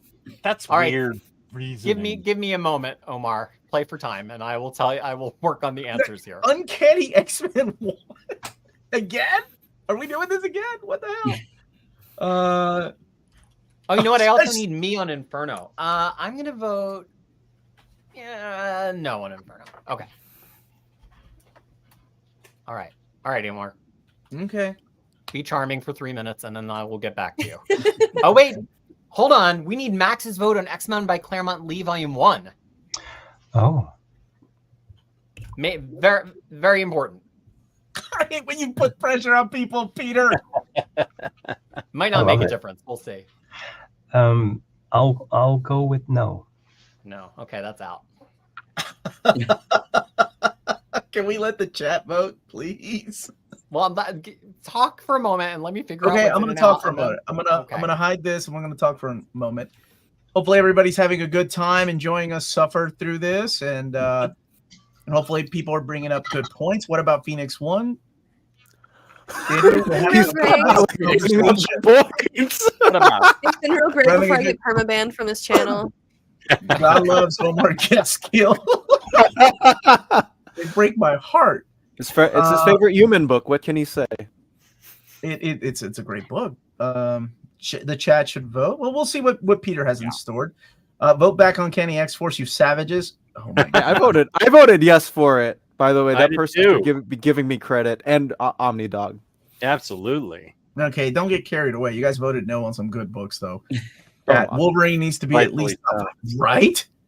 Assuming no crossovers. I was okay with AVX, honestly, and that's kind of a big event crossover. Nothing wrong with crossovers and events. But Hoxpox, I think, made it, so that's a huge event. Oh, All right, they can we vote on have. I believe we have a clear 10. So keep talking. I'm gonna put together Whoa. our slide. But, Okay. I think there is an obvious list yeah. of 10. I'm just Like I say, Okay. I did vote for Inferno, but I feel the Inferno Omnibus is quite diluted. You know, it's got a lot of other stuff in there that. Where's the Rachel Summers Omni when you need one? That's a good That would question. be Phoenix Volume 3. Not yet. Oh, Non-existent. Good point. Depending on the outcome here, we should be seeing a rise of Feral. He'll get very hairy. His nose will disappear. I All hate the that. metal in his skeleton will be gone. I hate that version of Wolverine. Shut up, James.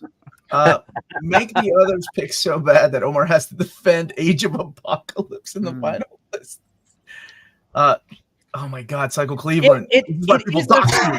It is a slightly odd world where Uncanny X-Men Volume 1 has to fight for survival. I mean, Lars, you were no help in that fight. I voted no, it was going God up bless against you, Lars. Volume 3, and that was my final decision. Yeah. Is it was 1 versus 3. Well, we can't. Well, like I said, I think a case can be made. You have 1 through 5, and they're on the top 10, but we didn't go that way. How well does the Phoenix? It's still in print. Well, again, That's very diplomatic, Omar. Thank you. Can we just rig this so every list has the Phoenix Saga as the victor? Please don't do that to me. Without Uncanny X-Men 1, there wouldn't be any other X-Men at all. Well, there is. I was wondering if I had invited somebody like Larry's Love's Library, which I probably will to one of these streams because I love to hear his take. If he would have brought in any of the Silver Age X-Men, like the X-Men or the X-Men Volume 2, and how quickly he would have been shot down. Unless I had Taylor here, and Taylor here would have Taylor would have been like, "Oh, that book is so great." There you go. There's the 10, Omar. I think even Lee Kirby enthusiasts would say it's not their best work, and then after that, boy, does it go bad. If Uncanny isn't on this list, it is a joke. I agree with that, Eric Skywalker. The final list does not represent. All right, Omar, if you reload the final slide, it now has the list. Okay, give me a second. Let me see if I will agree. say that really gut three punched me with no's, the fact that- 3 no's was disqualifying. So only things that got dang. 2 or less no's made it onto our list today. What the hell, Peter? You should have said those rules earlier. I didn't know those were the rules. That's just, it was the clear demarcation. We didn't have to do any tie breaks.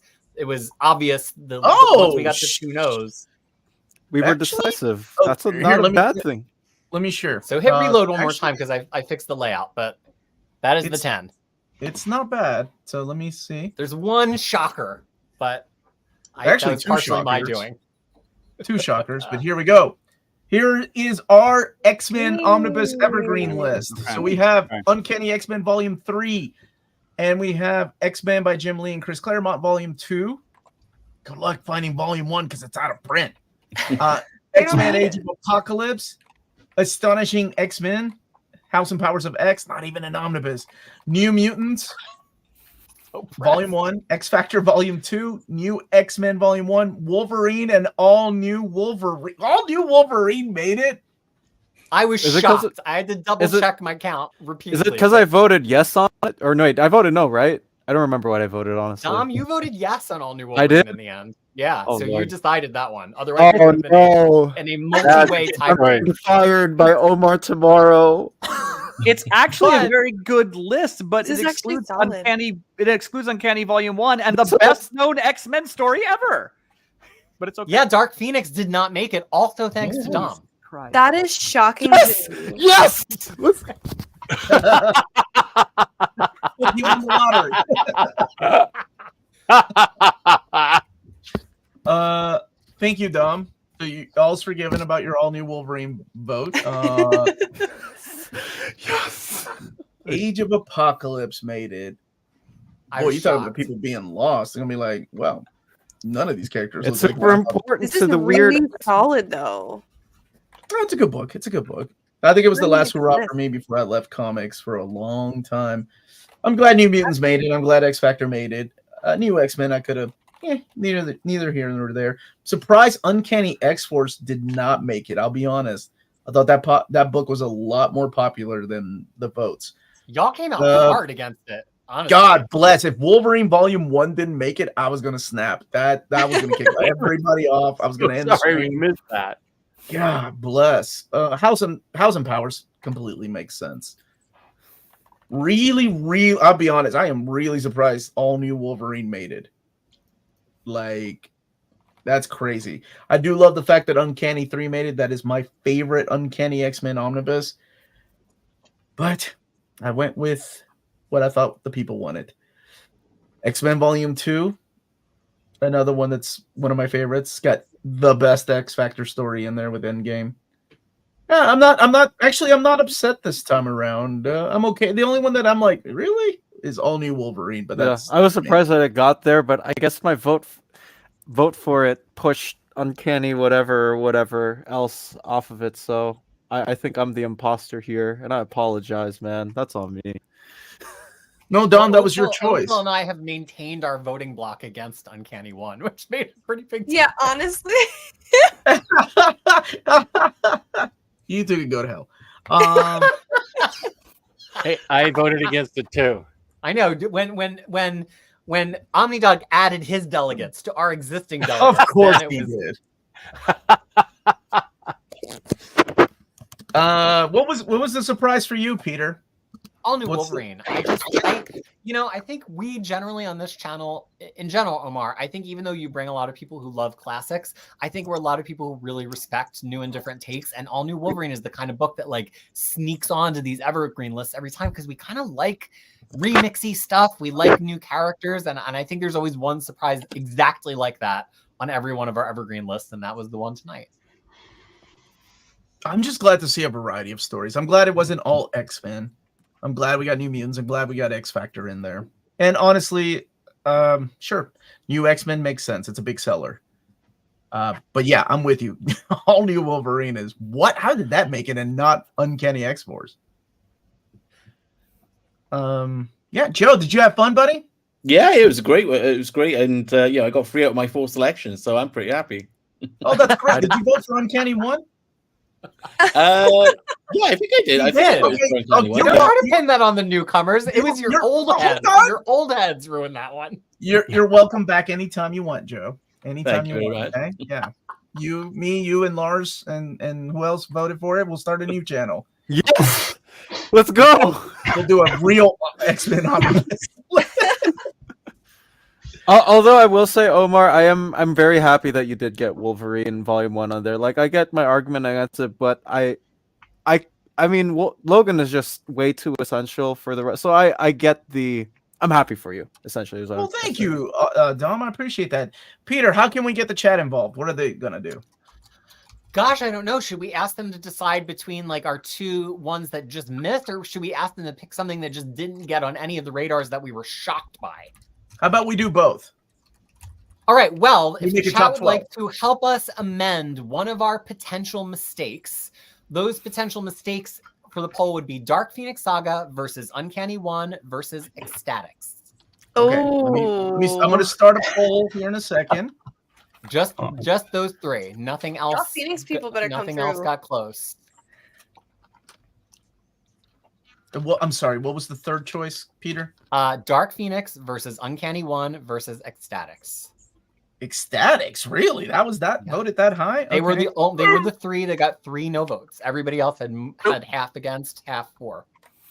Okay, so everybody can go and vote which one of these books. Here, I'll do which omnibus should be number 11. All right, that means you all, that's right, you, not if you're watching this later, I'm sorry, but you all that are watching right now, get your phones ready, get your laptops, your Roku, however you're watching this. Not Roku. Vote for which one of these omnis should be number 11 in the Evergreen. Roku. I have viewers that watch on the Roku. Do the right thing, folks, and vote for Dark No, Phoenix. no, we can't. No. And you Ecstatic. Tampering You moment. can only vote for one. Do the right thing and vote for the one that you want to. You know Don't- that you you love can't- Omar's blood Omar is pressure saying too the high. right thing, though. He's saying Just the right remember who is here every day for your entertainment. Just And you how know, entertaining it is to see him popping a vein in his neck. and we can vote too, by the way. So you can take out your device. That's true. Your phone, your whatever it is that you want, and you can go and vote. Good luck to every candidate Where is the poll? on YouTube. Oh, for this. If you go down, if you have a phone, there is a section in the not Ryan Reynolds. There's a section in the live chat where it has a poll that pops up, and you can vote there. So speak from your soul, vote with your heart, and vote for the right one. The right volume one. What? See how we're doing so far. So far, we have 90 votes, and we've got 226 people watching. Think about it. I'll leave it up for 3 hours. I'll leave it up for just a couple more minutes while we plan the next thing. You want people to decide what other X title book should be on the Evergreen list, Well, Peter, did what do we you think? really feel like? I mean, gang, did we feel like anything was critically missing other than Excalibur? I'm trying to think. Yeah, through our I whole feel like discussion. I feel like a Deadpool / X-Force book needs to be on here. That's what I feel. I would say if I had to pick an X-Force book, it would probably be like the sex and violence era more so than the. I mean, and We I would think have an omni of it. when I say I X-Force don't book, I know. do include Uncanny X-Force in there. So if people, we'll take some choices from the chat to see what X-Force / Deadpool book they want added, and then I can make a poll. I think I can put. I wonder 5. if people are gonna go for Joe Kelly, Jerry Duggan, or bring back. Well, I can't have that many. I think I have 5 choices. Deadpool's So. not an X-Men character. Like, come Mm. on, people. That's true. What? I'm Not very even a mutant. surprised that no one selected Mutant Massacre or Fall or any of the. It's hard to Never do really event hard, books. Yeah, mutant yeah. events. again, It's so hard. if Inferno's watered down by ancillary, Mutant Massacre is really watered down. I mean, the core comics are really strong, but there's a whole bunch of other stuff. There's a lot. Yeah. But let's see how the chat feels about adding an X-Force or something else. Chat's wrong. About what? I'm seeing a handful of Alpha Flights. Yeah, Ecstatic. a lot of people mentioning Alpha Flight. Okay, well, I mean, we can throw in Deadpool, and I mean, I think yeah, I can put in 5 choices as it though. Like Excalibur needs representation. I can put. How about this? I put Excalibur, Uncanny X-Force back because a lot of people have been saying that was robbed.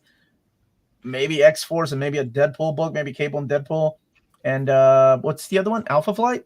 That's 5 choices, Alpha right? Flight, I'm seeing a lot of people do keep mentioning Ultimate X-Men, and I thought about Ultimate X-Men. The quality is really good, but it's kind of a back alley at this point. It's not a version of X-Men looks likely to continue. It is a big seller. I'm not a fan of Ultimate X-Men, but it is a big seller. I do will say like that. it. I do like it. It's Oh, just- that's what's wrong with you. Okay. yes, exactly. Oh, wait. That's what's wrong with me. Surely there's so much else to think about. Well, I don't want to. I don't have a couch where you can sit and I can be your therapist. That's true. That's true. Yeah, not today. Yeah, no, it is good, but it looks like a version they're kind of leaving behind. So By the time the stream ends, the post-Simone X-Men era will be good. announced. Shut up. I think we've been here what? That long? How long Come have on, we been Omar. going? Oh my Omar. God, 3 hours? I cut basketball practice to hang To out come and with join y'all. that's a true X fan right there. And I had dinner. I'm starving. no exercise or food. Yeah. I haven't eaten dinner either. So I- I'm with you guys. I came here to 'Cause vote. I just love my mutants too much to Mm. do anything else, honestly. Joe, what are you cutting? Sleep? You don't need that. right? Yeah, it's like 1 a.m. here now. So Oh and my I've God. actually got work today. So We will make this quick then. All right, everybody. If you haven't voted, I'm gonna end the poll. So vote in the next 30 seconds. Go and vote for one of those choices. Wow, this is really close. Thanks for asking, Freddie. I'm holding up okay. We love you, Max. An hour ahead of Thank you I'm for sorry, being I'm sorry. awesome. Max. How are you doing, buddy? I'm good. I mean, I've been teaching all day, and I have to teach again tomorrow. But fuck them kids. You'll be fine. You'll be fine, right? Get you some nice like Starbucks. They have Starbucks. I assume they do where you are, right? Probably. Okay, I'm ending the poll, everybody. Ooh, somebody got in at the last second. All right, ending the poll and calling it now. Here is our 12th book, or 11th, sorry, book we're adding. yes, I am. And it is Uncanny X-Men Volume 1. 52% of the 128 people voted for it. Yeah. Second was Dark Phoenix. 34% people voted for it.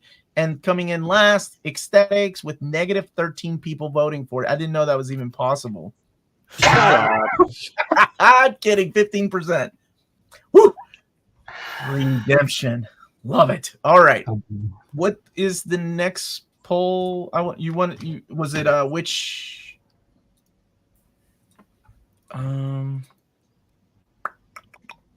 let me see. What was it that I was gonna start? It was Said what something Alpha about Flight. Right? Alpha Flight, Excalibur, and X-Force, I believe. Okay. We hold can't on. use Uncanny X-Force. Like we fairly kicked that out. It was not voted well by the actual panel. Although the chat is rabid, you could put it up to the chat's decision. We had four no's, 4 yeses for Uncanny X-Force. So you want me to put Uncanny X-Force? Excalibur 1. Oh, I like that. Okay. Alpha Flight, 'cause the chat keeps mentioning it. Excalibur 1. Alpha Flight. And I think the chat's talking about Ultimate X-Men a lot, so let's give them a voice. Yeah. All right. Ultimate X-Men. And that's all I can only add 4, it looks like. So we have Right. Uncanny X-Force, Excalibur Volume 1, Alpha Flight, and Ultimate X-Men. So I am starting the poll, and I'll leave it up for a couple more minutes because Joe has to go to sleep. But I'm sure he's curious what's going to make it at number 12. Just like I am. So go and vote. Everybody can vote. Yeah, Joe has been a super big delight to the stream and panel today. So thank you super much for joining us, and it's been a pleasure for sure. And I actually, hold on, while we're saying nice things about Joe. So I know Joe because I heard of this book, The Pride, so much on the internet in the mid-2010s. It's about an all-queer superhero team. And at the time, it was just indie published, although Joe eventually did, I believe, release it through, I don't want to say the wrong thing, it is released through a publisher as well, Joe? Yeah, it's Comixology Originals and Dark Horse. And Dark Horse in print. And so I would stalk Joe's internet to see if there was going to be a hardcover collection, because for a while it was single issues. And this went up on Kickstarter, I want to say in 2016. And I had to have been one of the first backers because I stalked him. And I love it. And this is like a book that lived by my bedside, and I read like issue by issue at night. And ever since, I've followed Joe's other comics, Glitter Vipers, and his anthologies, which I believe you're an award winner for one of those recent anthologies. Young Men in Love. We won. Oh God, hang on, I got them here. Can you highlight Joe for a second, Omar? Ringo and the Glad Award. A Glad Award, which is the same award that Peter David won for X Factor. Joe won for this book. Can you hold it up again, Joe? I'm sorry. Did you have an award you wanted to hold up? Did you hold up the awards? We weren't recording your video. Yeah, 2 seconds. All right. Sure. All right. Peter, anything else you want to I tell me? want to check that out. Y'all have sold me. I can't get behind Ultimate X-Men in general based on how the series handled Max. Well, it wasn't Ultimate X-Men, right? That was Max Mobs. That was the Ultimates, wasn't it? Yeah, those Ultimates 3. Oh no! I don't Look at that. Joe, that is huge. Wow. Oh. That's dope. I mean, obviously, also the Ringo as well. So. Oh, that's awesome. Nice. Looks like you found an angel and ripped off the wing. You may not have won our poll, but you won big with your book. So that's one. Well, He actually, won no, 3. you He got 3 out of his 4. I got 3 books of my in the 4 selections. You got 3 in. Congratulations. That's awesome. All right. I'm going to leave the poll up for 1 more minute. So get your votes in. Make up your mind. Right now, taking the lead is Uncanny X-Force, followed by Excalibur Volume 1, then Alpha Flight, then Ultimate X-Men. Alpha Flight and Ultimate X-Men are kind of neck and neck. But yeah, get your voices heard. Did you all go vote? I Peter, voted. Did you vote? Of course. Voting is our most important and sexiest thing that we can do in a democracy. And read There's a comics. way of putting it, but I don't disagree with the man. So I stand with Peter. Same. I love that there's some Same. I was Generation so X mad. stuff in the chat. Yeah, the chat has been stumping hard the whole time. Chat has been like, what's with the absence of Generation X? Where's the Generation X? So when y'all vote on the Tiger Eyes Most Wanted Omnibus poll, which I believe Kicks Omar and I off will be kicking off Sunday. in just a few days, y'all better list Generation X as your number 1 pick because we need it. And We the do passion need is it. there. Hashtag I stand with Peter. What are you doing? What are they standing next to you for? Voting. Just all the things that I'm right about that you're wrong about. Damn. It's like, what's happening? I leave for 1 second to go and type something, and there's a hashtag movement. I stand with Peter. What does that even mean? I want Kyle and Yost. That's another one that it's crazy that there's. So Odefell and I were back channeling that there are so many 2008 to 2012 books that we wanted to pick that just don't exist as omnibus or even like large oversized hardcovers. Yeah. Yeah, it's wild because like that's my favorite era. So I was just like, every time I looked up an arc or a book, I was like, dang it, oh my gosh, there's so much that just hasn't been collected. Gen X was good for maybe 50 issues, then fell hard. I will I say, also won the X-Men pitch, which never happened. So Oh yeah. What was your pitch? So way back in the day, me and Chris Anker pitched to do Young X-Men, which was going to take the Academy X new X-Men kids and relocate them to Los Angeles and sort of have them have their own adventures, get to be their own X-Men team and everything. And yeah, I can't say much more about that because part of me hopes that maybe one day, but I kind of don't think I ever will. But you should have seen Chris Anker's designs. The designs he did for the kids was just amazing. Well, I do love me some Chris Anka, so I'm sure it was going to be great. Can you believe that we missed out on Chris Anka, Joe Glass, Academy X? Like, come on. People. Like, that sounds so good. I'm so sad. Oh, okay. Oh, Look at Kate. Kate saying that she wish listed your Pride, Omni, Thank and you. you'll buy it and read it. And I'm a big fan of Chris Anka. So let's see. Let's ending the poll right now. So if you haven't voted, you got 30 seconds to vote. 30 seconds, I think, is plenty of time. I'm curious what you all voted for. Did everybody here vote for Uncanny X-Force, or was there something else? I'm not gonna lie, I voted for Excalibur 1. So did I. I voted for Excalibur. Excalibur. Okay. I voted for Excalibur. Uncanny X-Force. I voted for Uncanny X-Force because I Uncanny can't find my Excalibur Volume 1. I thought you found it. Max, Why what did you another vote for, one? buddy? Economy. I absolutely cherish that Excalibur run. I've been a little surprised at how a lot of people give it some pushback. And again, it's like some people don't like comedy all that much. It had high aggregate score on my Excel sheet, Lars. Yeah, by the way, I admire how much you did the Excel sheet. I mean, that's some true dedication. You know, I just carved names onto chicken bones, threw them out in the yard, waited for the buzzards to come down. The first 4 bones of the buzzards picked. That was my picks. All right, I ended the chat. All right, Omar, if you reload the stream, the slide, it has the chat votes on it now. Sure. Let me remove this right here and close this. Can somebody read the final votes? What was it? Yes. So which omnibus book should be added as number 12? Uncanny X-Force got 41% of the vote. Excalibur Volume 1 got 32% of the vote. Alpha Flight got 15% of the vote. And Ultimate X-Men Volume 1 got 10% of the vote. All right. So here is your final top 12 X-Men Evergreen Omnis. You all doing all right. You all did good. You all did good. Look at that. I'm happy with this list.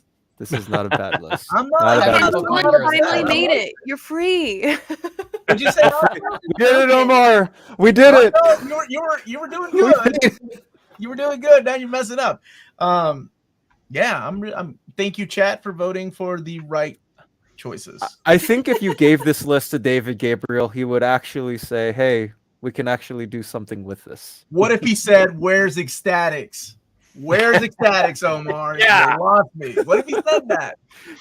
We put a hashtag Team OmniDog in the text too.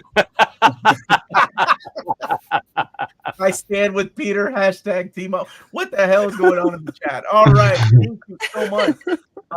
Take a screen grab. Peter, you want to share this? You can share it with. Don't share. Don't tag Marvel, 'cause I don't know how they feel about it. Everything, but you know, it's. I think it's fun. You can share it and tag Near Mint Condition. Thank you all so much for participating, and I want to thank my panelists for being here because I know at the end of the day, you know, we argue and stuff, but I still hate Peter. That's what I was trying to get at. My therapist told me I need to be more honest, so that's what I was trying to get at. No, I'm just kidding. Peter knows I love him. He is my yin to my yang. So thank you all so much. So I'm gonna let them sign out. Let people know where people can find you, please. Peter, kick it off. Where are you? Where are you when you're not hanging out with me? First, I want to thank the Academy of Minties because with your fan vote, I got all 4 of my books on the poll, which we know I love to win. Oh God, I didn't even notice.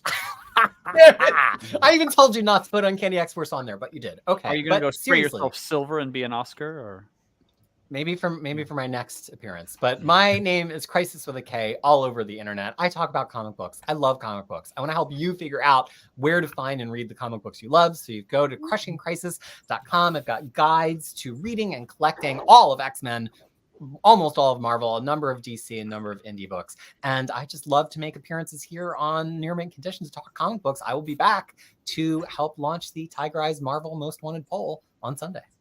Yeah, can't wait for that. 2:30 p.m. Eastern Standard Time.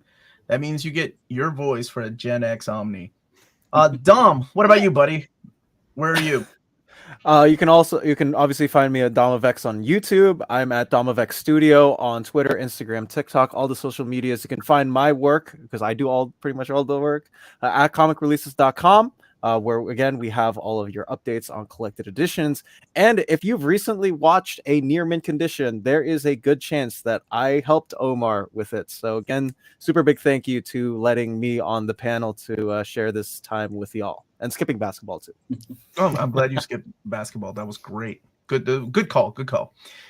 Joe, what about you? You showed off a giant award there. So what do you do? The GLAD award again, which was probably lethal. You can find me on my website, joeglass.co.uk. There's a little store there where I have some sort of samples of my more independent books, which aren't in comic shops and things. I'm also on Twitter at Joseph Glass, because someone beat me to Joe Glass. And I've also got a new Kickstarter starting soon for the next story arc for the Pride, which might be the last story arc of the Pride, but it's a next one at the very least, which starts next Tuesday. So you can hit the notification bell, just search for the Pride Agenda Dysphoria. There's also my books, my new prose novels, A Con Affair, which is on Amazon, which is a gay, spicy rom-com set at Comic Cons, and a collection of short stories called Imaginary Remains, also on Amazon. But yeah, if people want to check those out, that helps out a lot too. But yeah, people can find me about. Okay. Oddfell, what about you? Yes, so I do cosplay content over on Twitter, Instagram, and Facebook. On Twitter, it's with a 0. Everywhere else should be an O. And then over here on YouTube, I do toy and statue unboxings as well as occasional cosplay tutorials. So if any of that sounds awesome to you, definitely check it out. I'll probably be posting a lot more X-Men since 97 is coming out. So if you want to see some cool X-Men costumes, go find me. Awesome. And Max, Headroom. Well, I'm Max. I play guitar and I write music, and I post on Instagram and on YouTube. James is probably linking that currently. I'm posting much tomorrow because it's one of my heroes' birthday tomorrow. It's George Benson's birthday, and I love him. So if you're into guitar stuff, you can follow me and watch that stuff. This is Max's action figure also. Max Disappointment. Thank you so much. Okay. And Lars, what about you? Lars Pearson. I can be found at madnorwegian.com for Mad Norwegian Press. And in my other life, I do a lot of books on Doctor Who. I edit the About Time series, which puts every Doctor Who story in the social political context in which it was made. And with Lance Parkin, I co-write A History, which is the Doctor Who timeline that is the stroke-inducing over 1 million words. Okay. And last but not least, Omnidog. Who are you? Thank you, Omar, for having me on the show. Omnidog's Vault on YouTube. Day before yesterday, if you go into my library, you will find part 2 of Peter M. and Freddie organizing my X-Men shelf. And it was epic because Peter is the Michelangelo, the Da Vinci, the Picasso of comics X-Men knowledge. And we had a blast. So I urge people to go check that one out. It was amazing. And then on Saturday night, 8 p.m., the astonishing Melanie will be on Batter Days in the Batcave. One by one, I am picking off Omar's family from him, and she'll be on Saturday night. What the? I didn't approve this. No. This is OMARCH, baby. She needs Soon the Junior Mints are going to have a show on Omnidog's channel. And Jess, I will run out and buy my own dupe, and then we can be dupe bros. I appreciate that, and I'm looking forward to that. And I am the Uncanny Omar. You can find me here every day. I'll be here Friday, tomorrow, with some, I think, 2 or 3 videos tomorrow. I do have a show at 6 p.m. Eastern Standard Time where Amanda and I are going to review one of my picks for movies, and that is Spaceballs, one of my favorite comedies of all time, and talk about our first thoughts on X-Men 97, which I haven't even watched yet because I've been busy prepping for videos and reading and stuff like that. So I can't wait to watch it and share my thoughts tomorrow. And then I'm back on my Saturday stream every Saturday at 11 a.m. I have a Ask Me Anything. That's part of our Patreon tomorrow at 8 if you want to join us for that. But that's it, everybody. Thank you to my wonderful panelists. You guys are great. Some of you all need to go to sleep, so I'm going to cut it off here. That's it. Hit that like button. Bye, everybody. Go home.